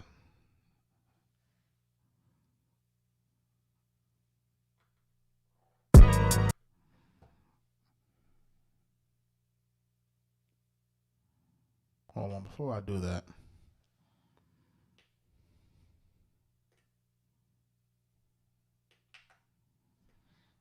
Alright, so let me do that first. And let me save this. And then let me do a new project.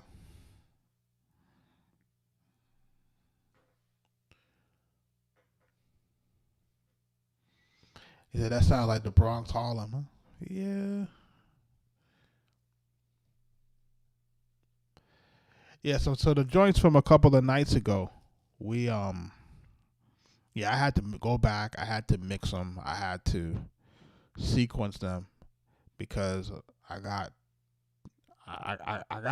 some folks, man, I got some hitters, man, that want some of this music, man. So what's going to be very interesting for a lot of y'all is when y'all hear the music that starts to come out that you saw got built here. So a lot of y'all are going to be like, yo, I remember when he was doing those tracks. And that's going to be a lot of those songs that you're going to be hearing in a little while. You're going to be like, man, I remember when Homeboy made that. So I'm going to play a few joints.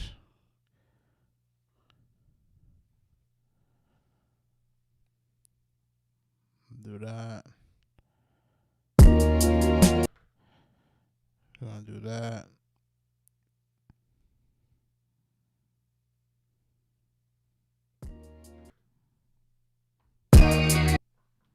I'll do that real quick. We're going to do that real quick.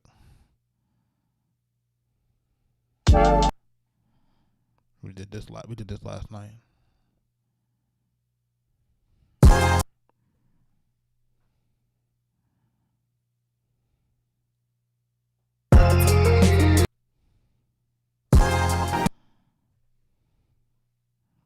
last night. And then we did this one too. All right, y'all ready? Let's go. So we did this one, which was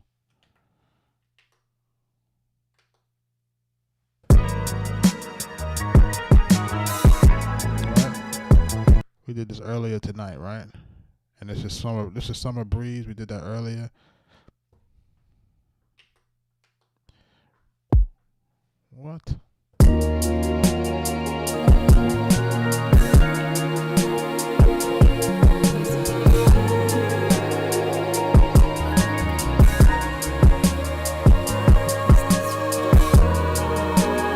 one is called Beautiful Flyers. Arkatech Beatz.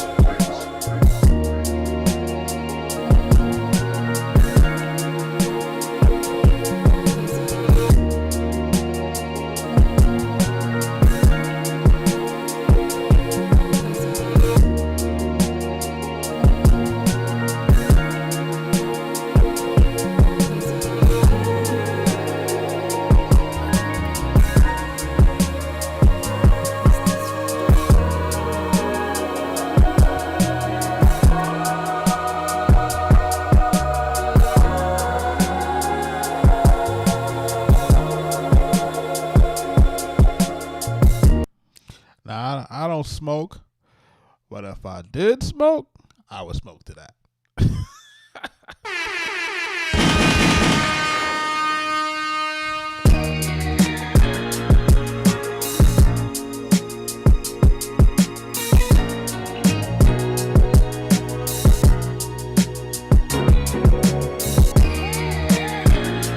This one is called Share the Process.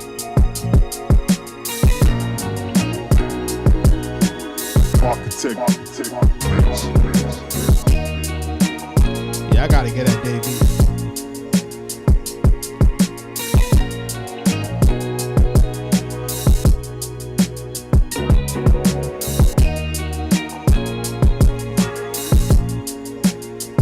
Satoshi, I see you.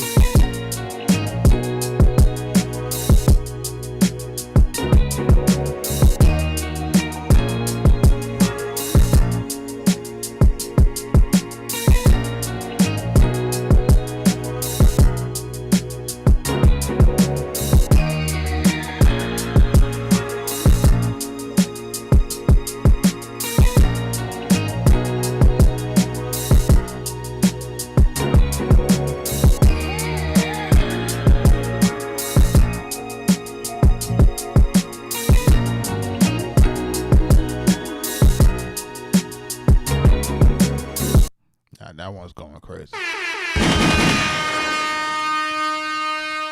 Yo, what happened to my mic, yo? My mic don't sound nice no more, man. What happened?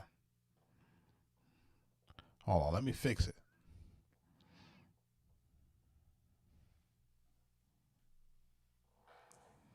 I need my mic to sound nice, just like that. Oh, that sounds nice. I like that right there, son. Right there. Right there, son. Right there.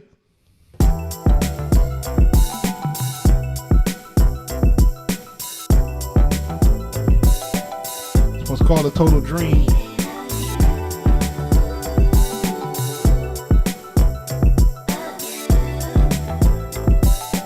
Arkatech Beatz.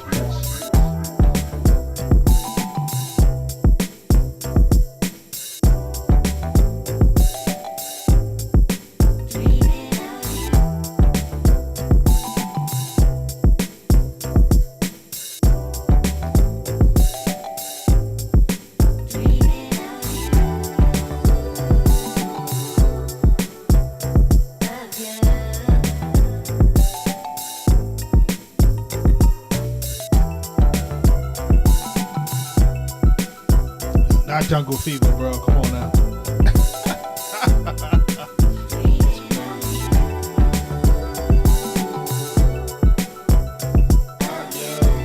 Let's go.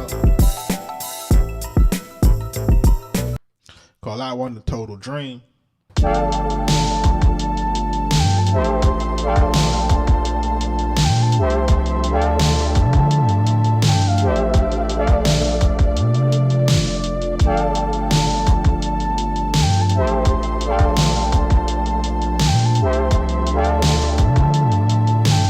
Arkatech Beatz. What's called Miami Dice.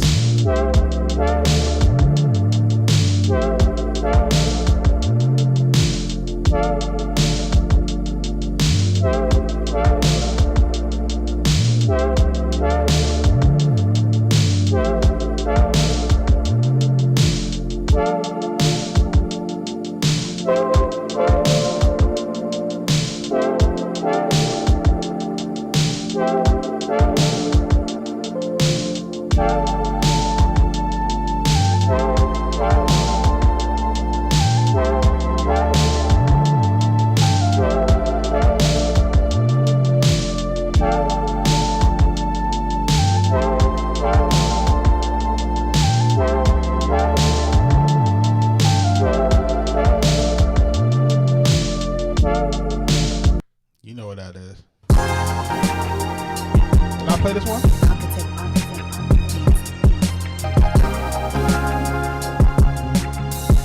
This one's called Street Lights. Yeah, I didn't play that.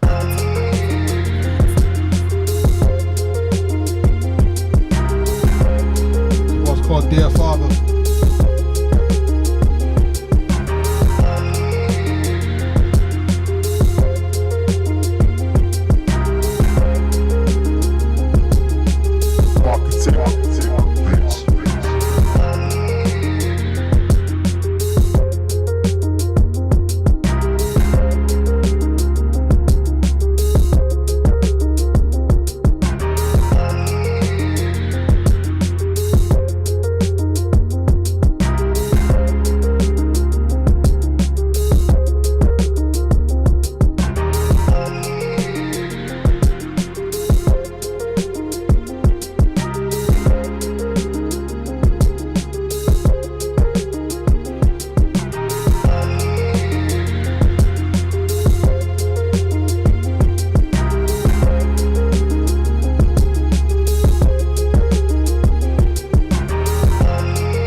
dear Father.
That's just bonkers. Like crazy. Like really like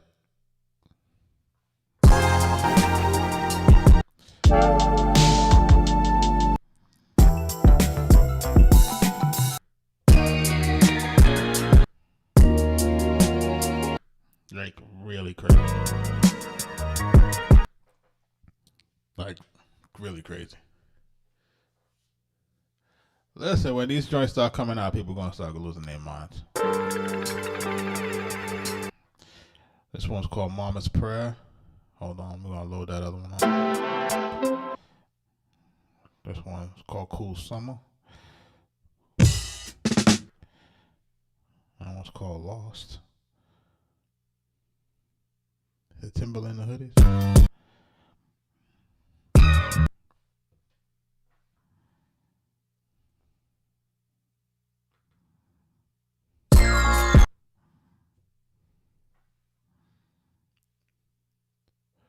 Shout out to Cheese in the building.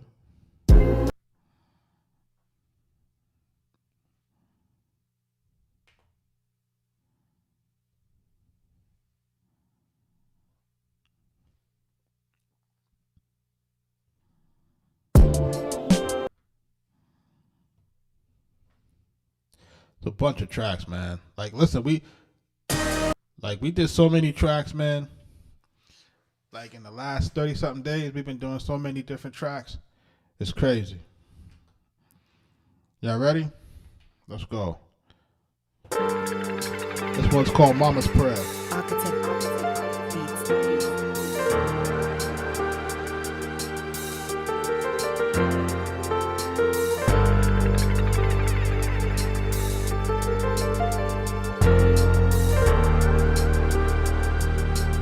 Arkatech Beatz.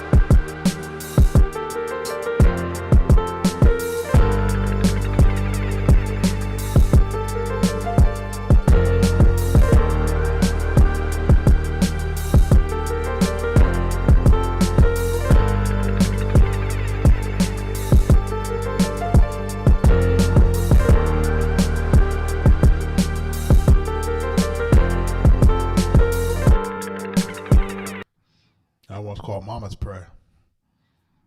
Everybody that lost their mama, man, like me, man. Rest in peace. This one called Cool Summer.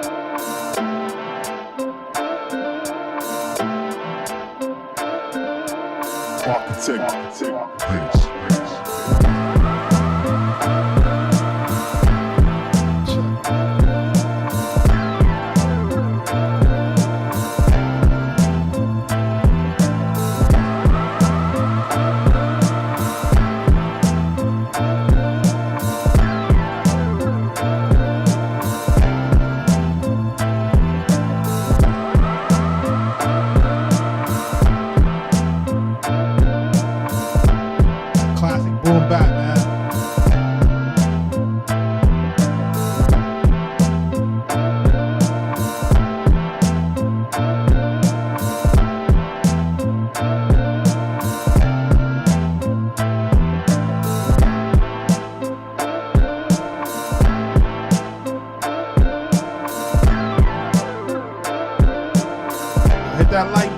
Let's go.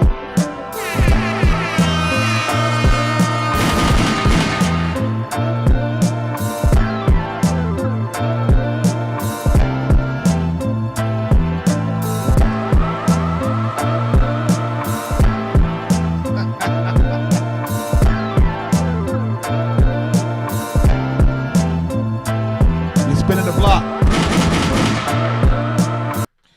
That's me spinning the block. Watch out now. Some R&B, let's go.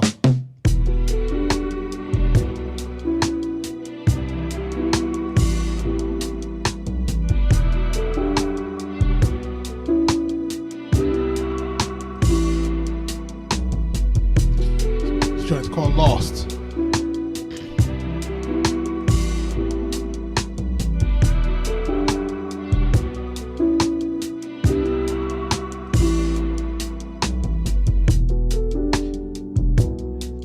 Make sure y'all hit that like button, man.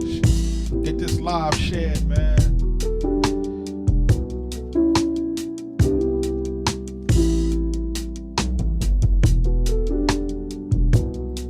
Yeah, boy, Swagger, everything I mix in the MPC, man. See, like some people like to mix their music outside of the MPC. I don't want to do it that way. I want everything inside of the box. One and done.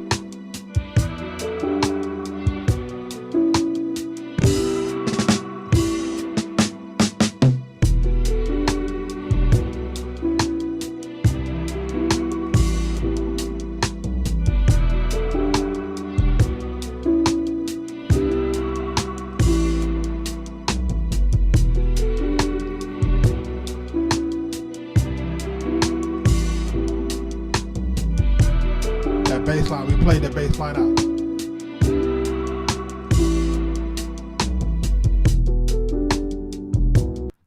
That one's called Lost. This one is called Silent Ops.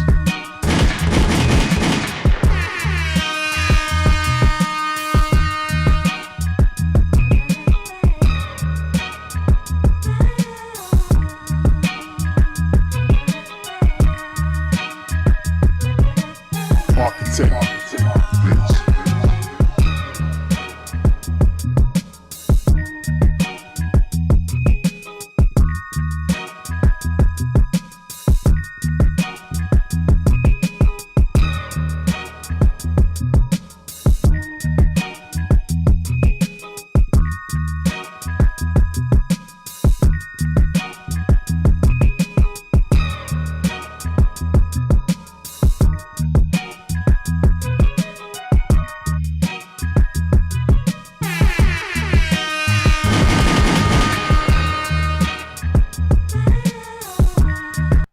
Silent Ops.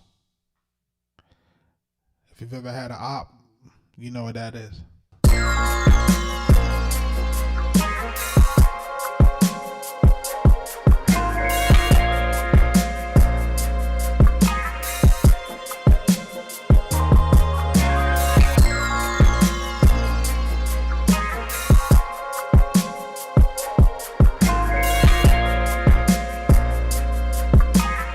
Arkatech Beatz.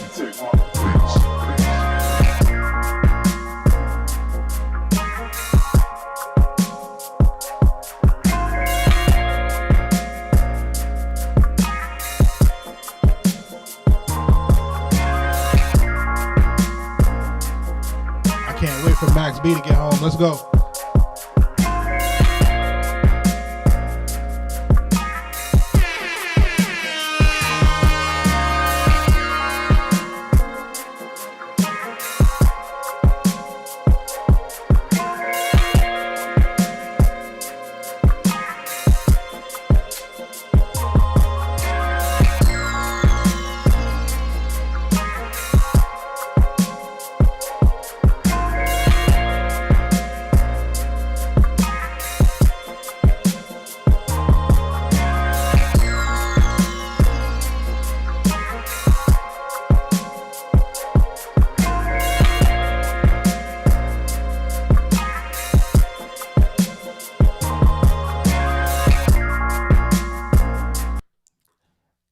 Royal asking me when I start the day.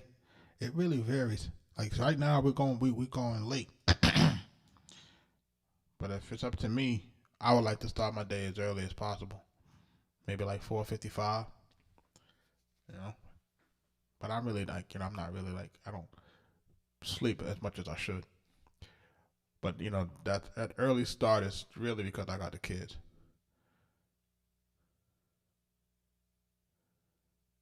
Saratoga water, right? This joint called Born Ready.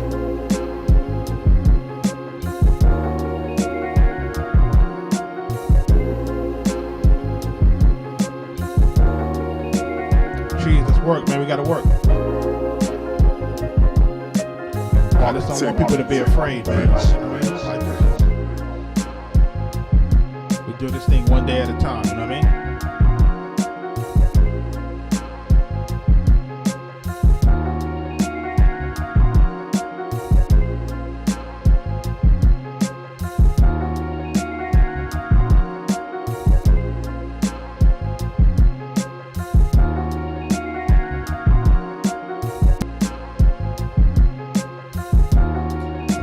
Part of this record is when it switches up.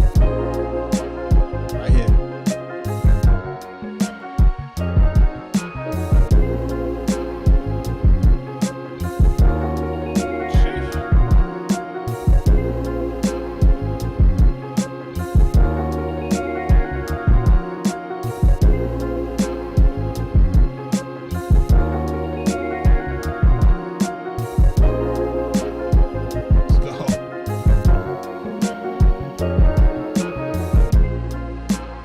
Oh, you asked me what time I start. Royal, we start at sometime between, like I try to start at 9 p.m. Eastern Standard Time. That's the time I try to start. And then I try to start at that time. It just kind of depends on what I got going on in the house. If my kids are rambunctious for the day, then then I start a little bit later than that. But it's between 9 and 10. Like, that's kind of like the time that's the time that's been consistent between 9 and 10. And just hit the notifications, man. Remember, you can catch me on any platform. It's gonna be either YouTube. It's all streaming simultaneously, so you don't necessarily got to be on TikTok. Whatever one's gonna give you the notification when I go live, that's the one you watch. You know what I mean? This one's called Magic Sun.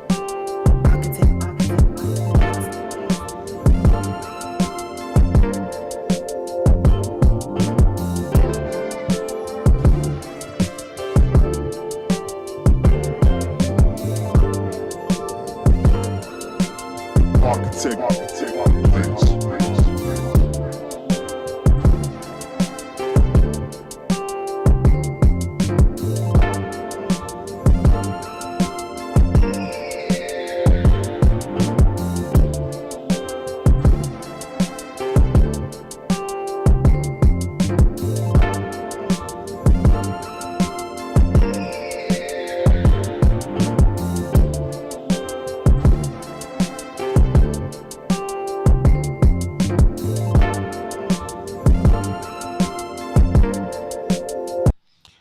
Hero said I played 2 tapes full of beats.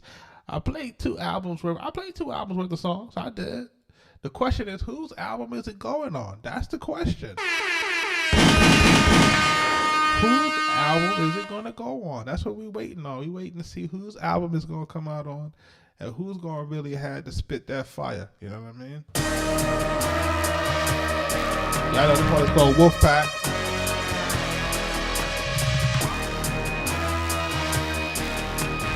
Arkatech Beatz.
MOP, man.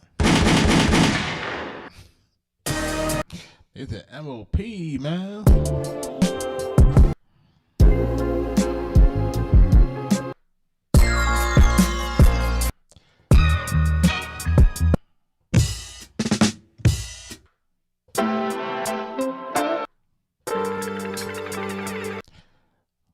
How many drums we played so far?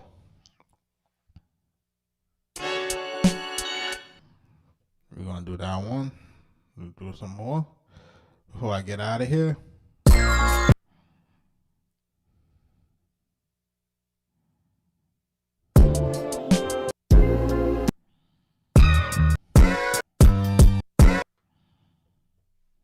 We're gonna do that one. MOP.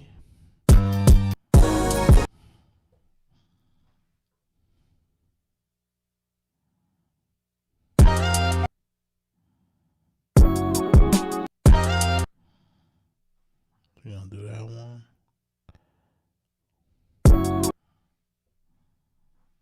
We're gonna do that one.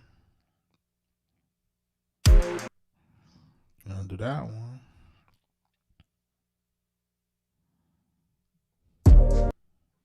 We're gonna do that one.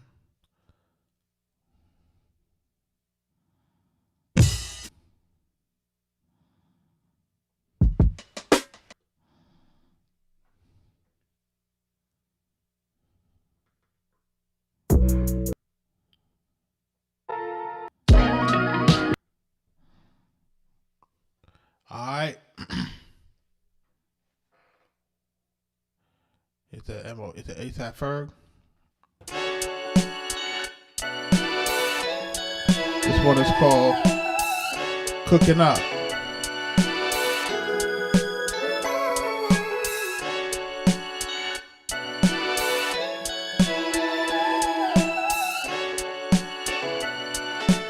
Arkatech Beatz.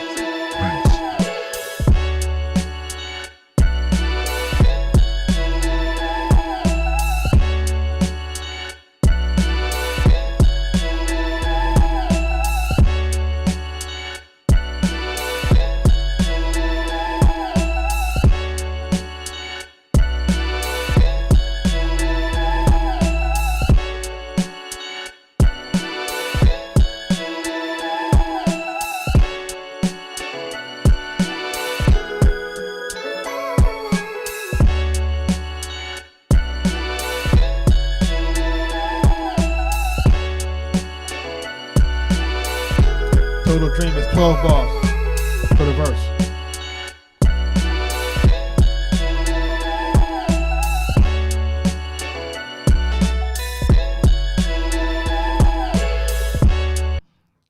Cooking Up.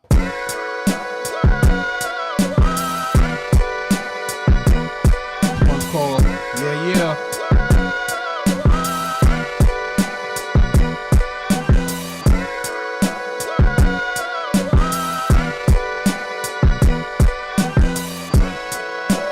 Make sure you hit that like button. Let's go. Arkatech Beatz.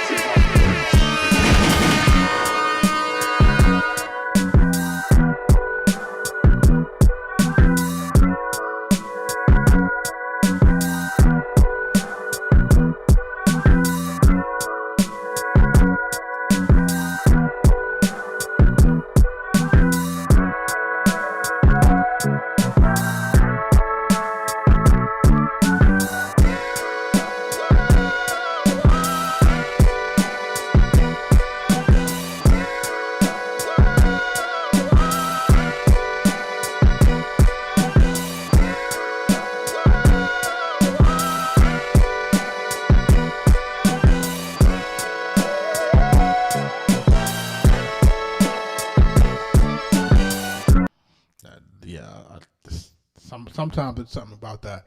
Yo, boy Swagger, man. The Total Dream, those bars are 12 bars on the verse.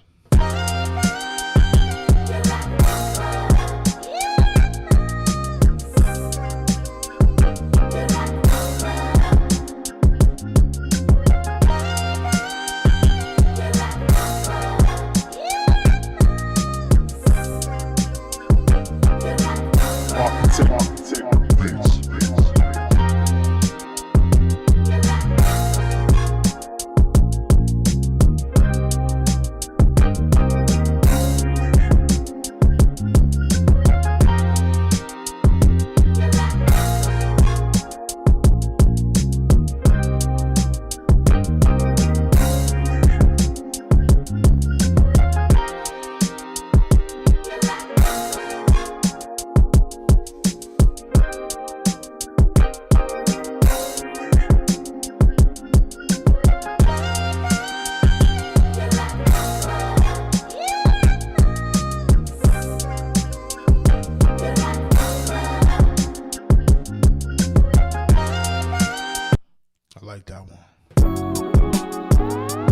It's called Mile High.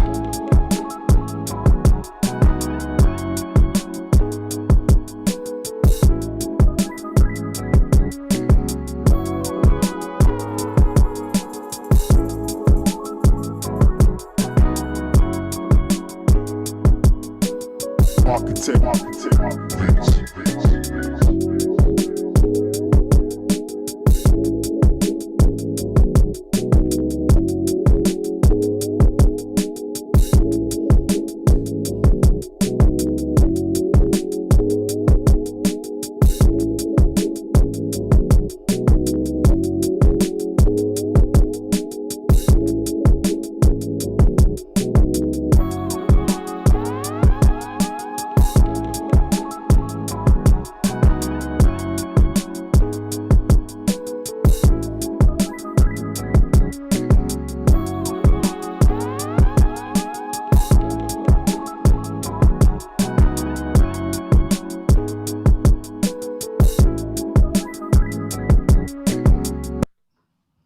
Mile High right there.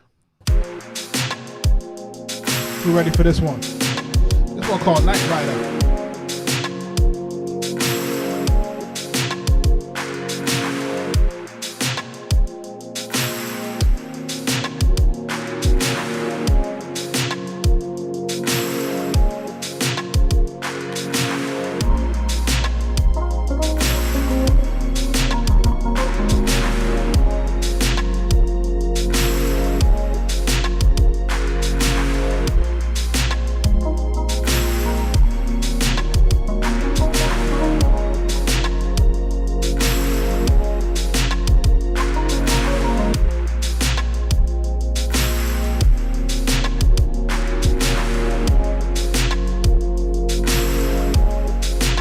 Somebody call the weekend on this.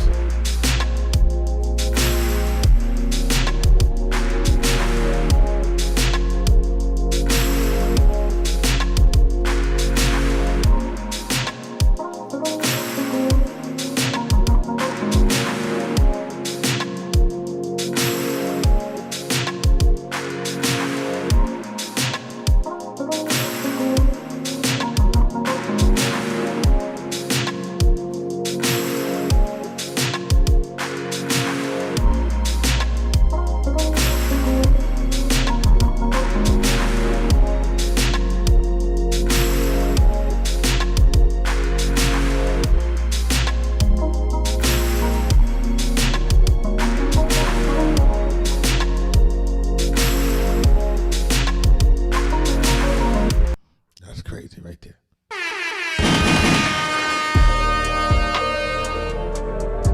This one called Stranger Things.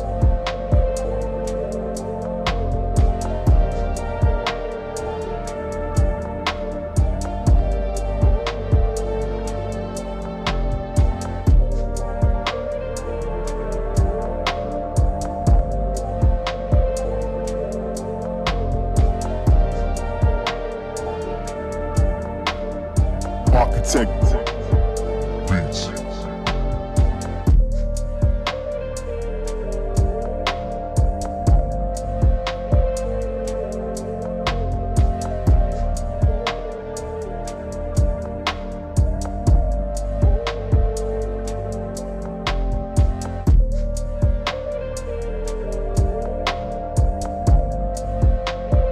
Gotta get that R&B on it, man.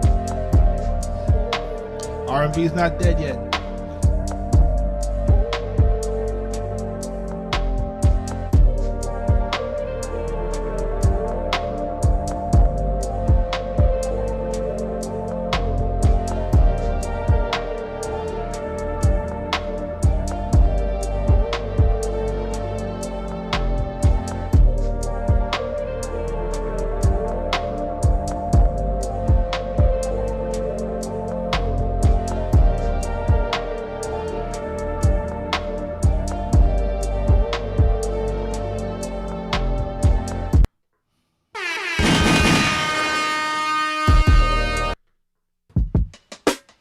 Y'all ready for this one? Ready?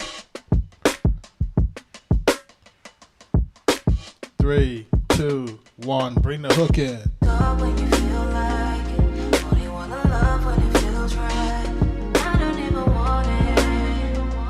Call me when you need it. Only wanna talk when you feel like it. Only wanna love when it feels right. I don't even want it. Call me when you need it.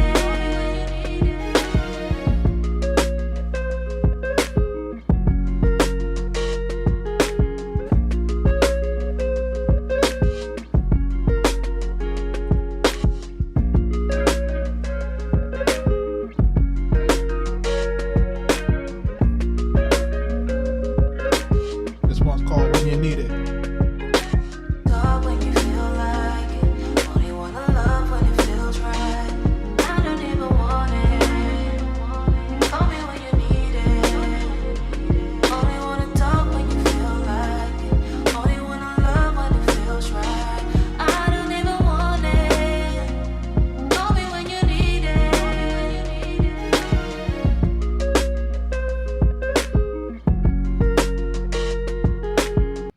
Call me when you need it.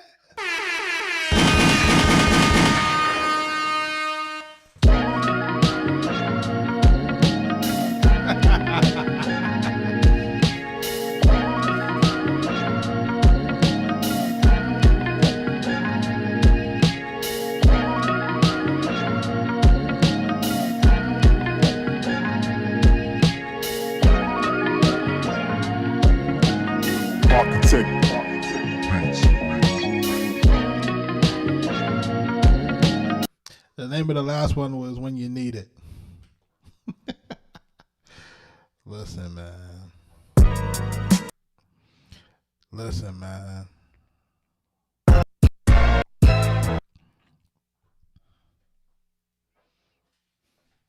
When you need it, man. When you need it, only when you need it. Call me when you need it, man. I'm about to jump off this live, man. Before I jump off the live, I got my personal favorite, of course. And of course, I like my music to be dusty, grimy, dirty. Knock him in the head. That's pause, that's just the way that I was raised. But we're gonna go out with this one's called Fly Away.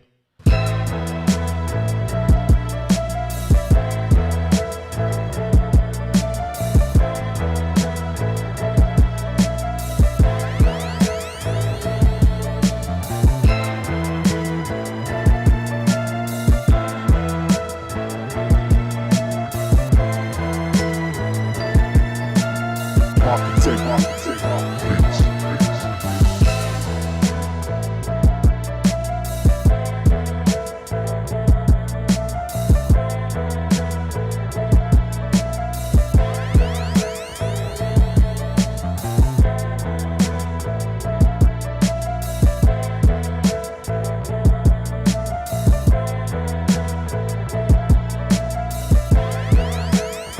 I got you, brother.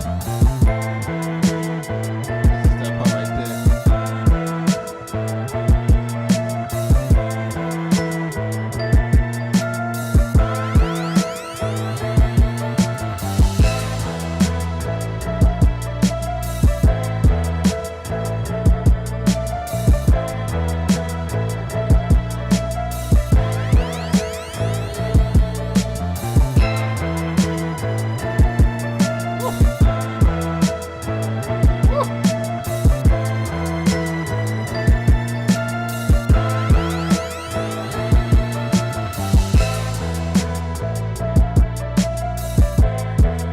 Listen, man.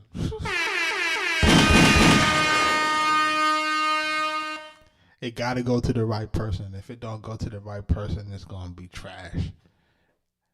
Like I'm telling you, if it don't go to the right person, it's gonna be trash. Like it has to go to the right person. Like you can hear who you gotta hear whose cadence is gonna be on there. You know what I mean? There's certain voices that fit it. You know what I mean?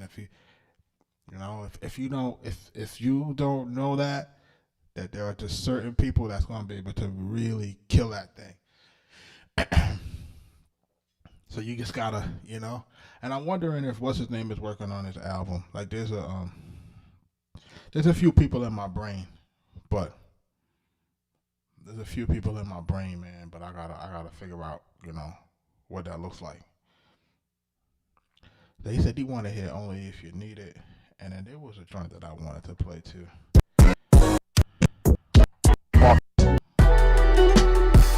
Arkatech Beatz.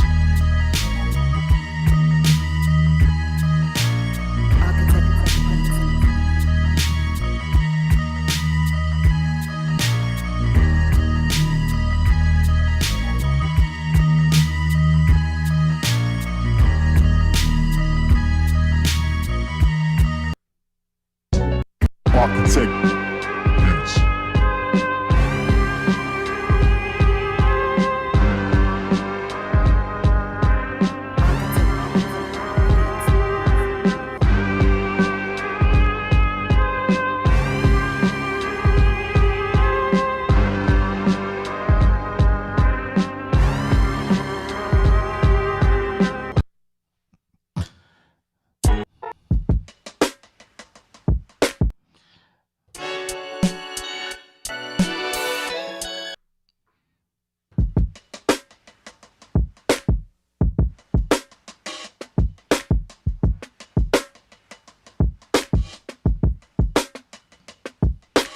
Talk when you feel like it. Only wanna love when it feels right.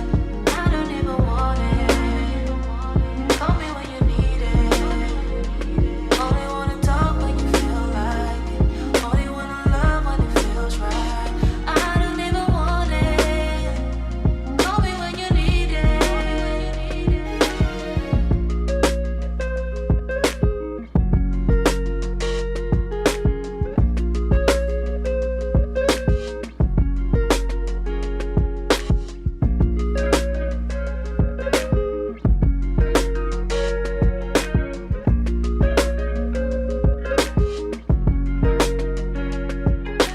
Talk when you feel like it. Only wanna love when it feels right. I don't even want it. Call me when you need it. Only wanna talk when you feel like it. Only wanna love when it feels right. I don't even want it. Call me when you need it.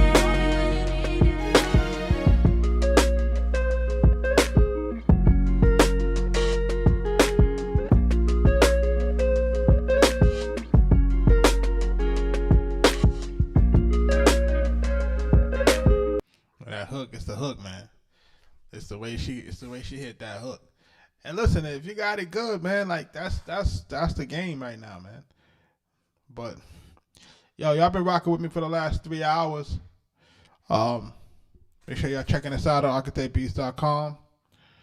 Make sure that you're checking out all the resources.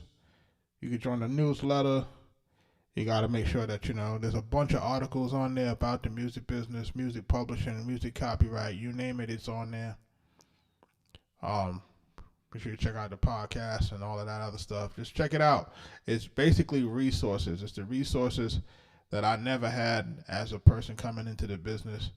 And, I wanted to make sure that people really had those resources so that they can get in this game and don't be afraid to get in the game. Don't be afraid to get in the game. If there's anything that you take away from it tonight, don't be afraid to get in the game. If y'all see me here every night, that's your signal to get your music moving every night or every day like how we doing it. Just stay consistent on this thing.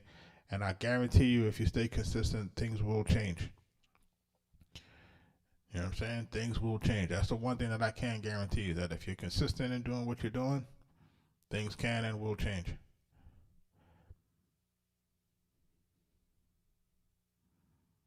But I'm going to be here tomorrow. Tomorrow's on a Sunday.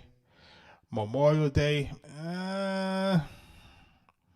It depends if I eat too much barbecue. You know what I'm saying? Like, I don't know. Memorial Day look a little funny.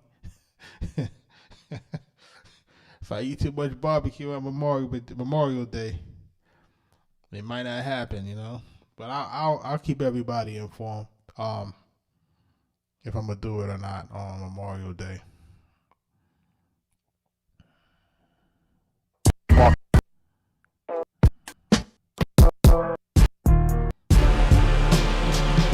leave you with this one when I get out of here.